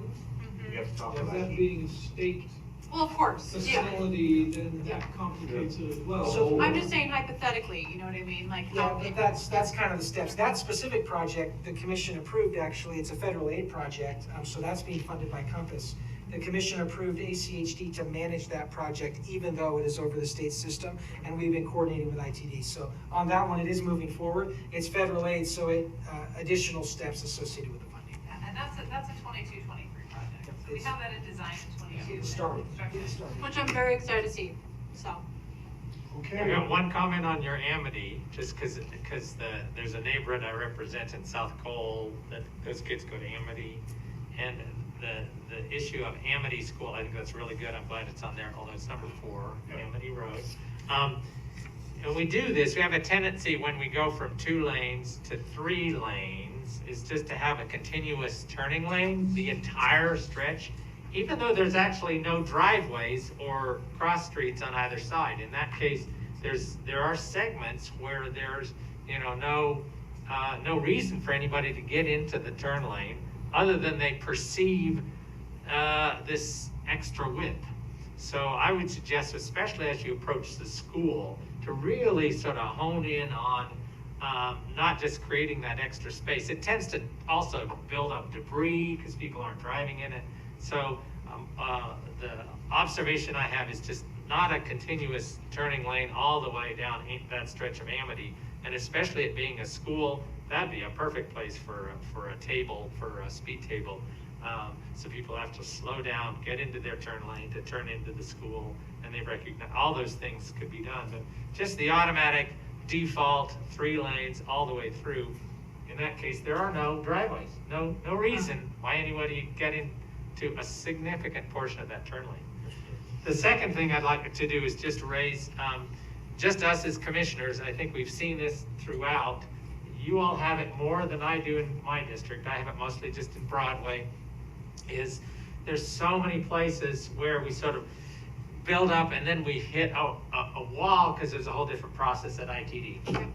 And so I think it's important that we figure out ways of having those conversations both with ITD and with legislators to figure out how do you manage a state system in an urban environment so that we don't have this really good infrastructure that goes right up to the state system and then stops. And that lack of connection undermines our ability to meet the needs that we've just invested lots of money in. Leadville functions really well for me, north-south. It's because they can't cycle on Broadway, and then we're going to do the same thing on Manitou. But my gosh, you've got this all over. So I think this is the year we start those pretty intense conversations that might ultimately lead to some statutory changes to figure out ways in which we can truly integrate the state system into these urban environments. I think we're all in agreement on that. Yeah, so let's go for it. Yes, Mr. President, Commissioners, first of all, thank you. You might have seen a lot of pens and things out there with the entire staff taking lots and lots of notes. I have a request, please. No more And the homework. request is that you put a lock on this by close of business tomorrow, and so that the staff has an opportunity to digest, put this all together. We'll share it with you early prior to next Wednesday, so when you come back in here, there are no surprises on the table. If you have something that's major changes, get a hold of Justin and myself, and we're going to ask you again, is it really a major change, or can we just get through this going forward? And I think, as a reminder, you have a joint session next Monday with Meridian at 5:30. Talk about one of those items, collaborative legislative ideas. What Commissioner Newsom's Hanson just brought up is probably a pretty good idea of talking about as you go forward. This would be a good thing to discuss. So I want to just ask if we won't put any more in as close of business, but I want to invite the staff if they have a question. If they have any questions, what did Hanson mean by that? Don't guess. Just call me and say, what did you mean when you said or when you wrote? That they need to feel comfortable calling me, and I'm not going to tell them what their job is. I'm going to Just clarify. I'm going to clarify. So Briefly. And then Director, I just want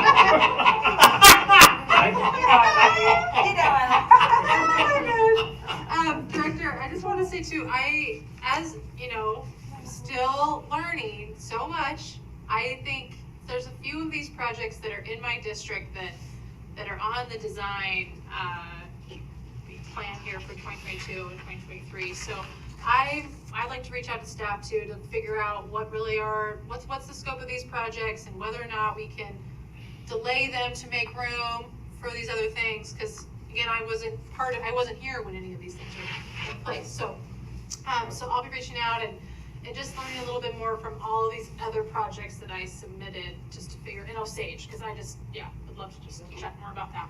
Are we going to hear from that needs to be a URD. He's going to send his my code in the business tomorrow. I'll send it by carrier, and we'll find out about it. Okay, because we sure want to hear your thoughts. Right, he just wants a draw. Chinta doesn't function. I will get that. Get back in the saddle. You turn alleys into streets. Yep, very good. Well, thank you, Justin and Christy. Yeah, thank you, Christy. Yeah. I hope it was just cut and paste, mostly. As much as I wish that was the case, Mr. Hanson, it is never cut and paste. It's the great thing I do. At least I sent it on Monday instead of yesterday. Yes, that's great. Oh, I know. You know I like Oh, no, I know. like, can we? Never doubt that. That one. Oh, well, once again.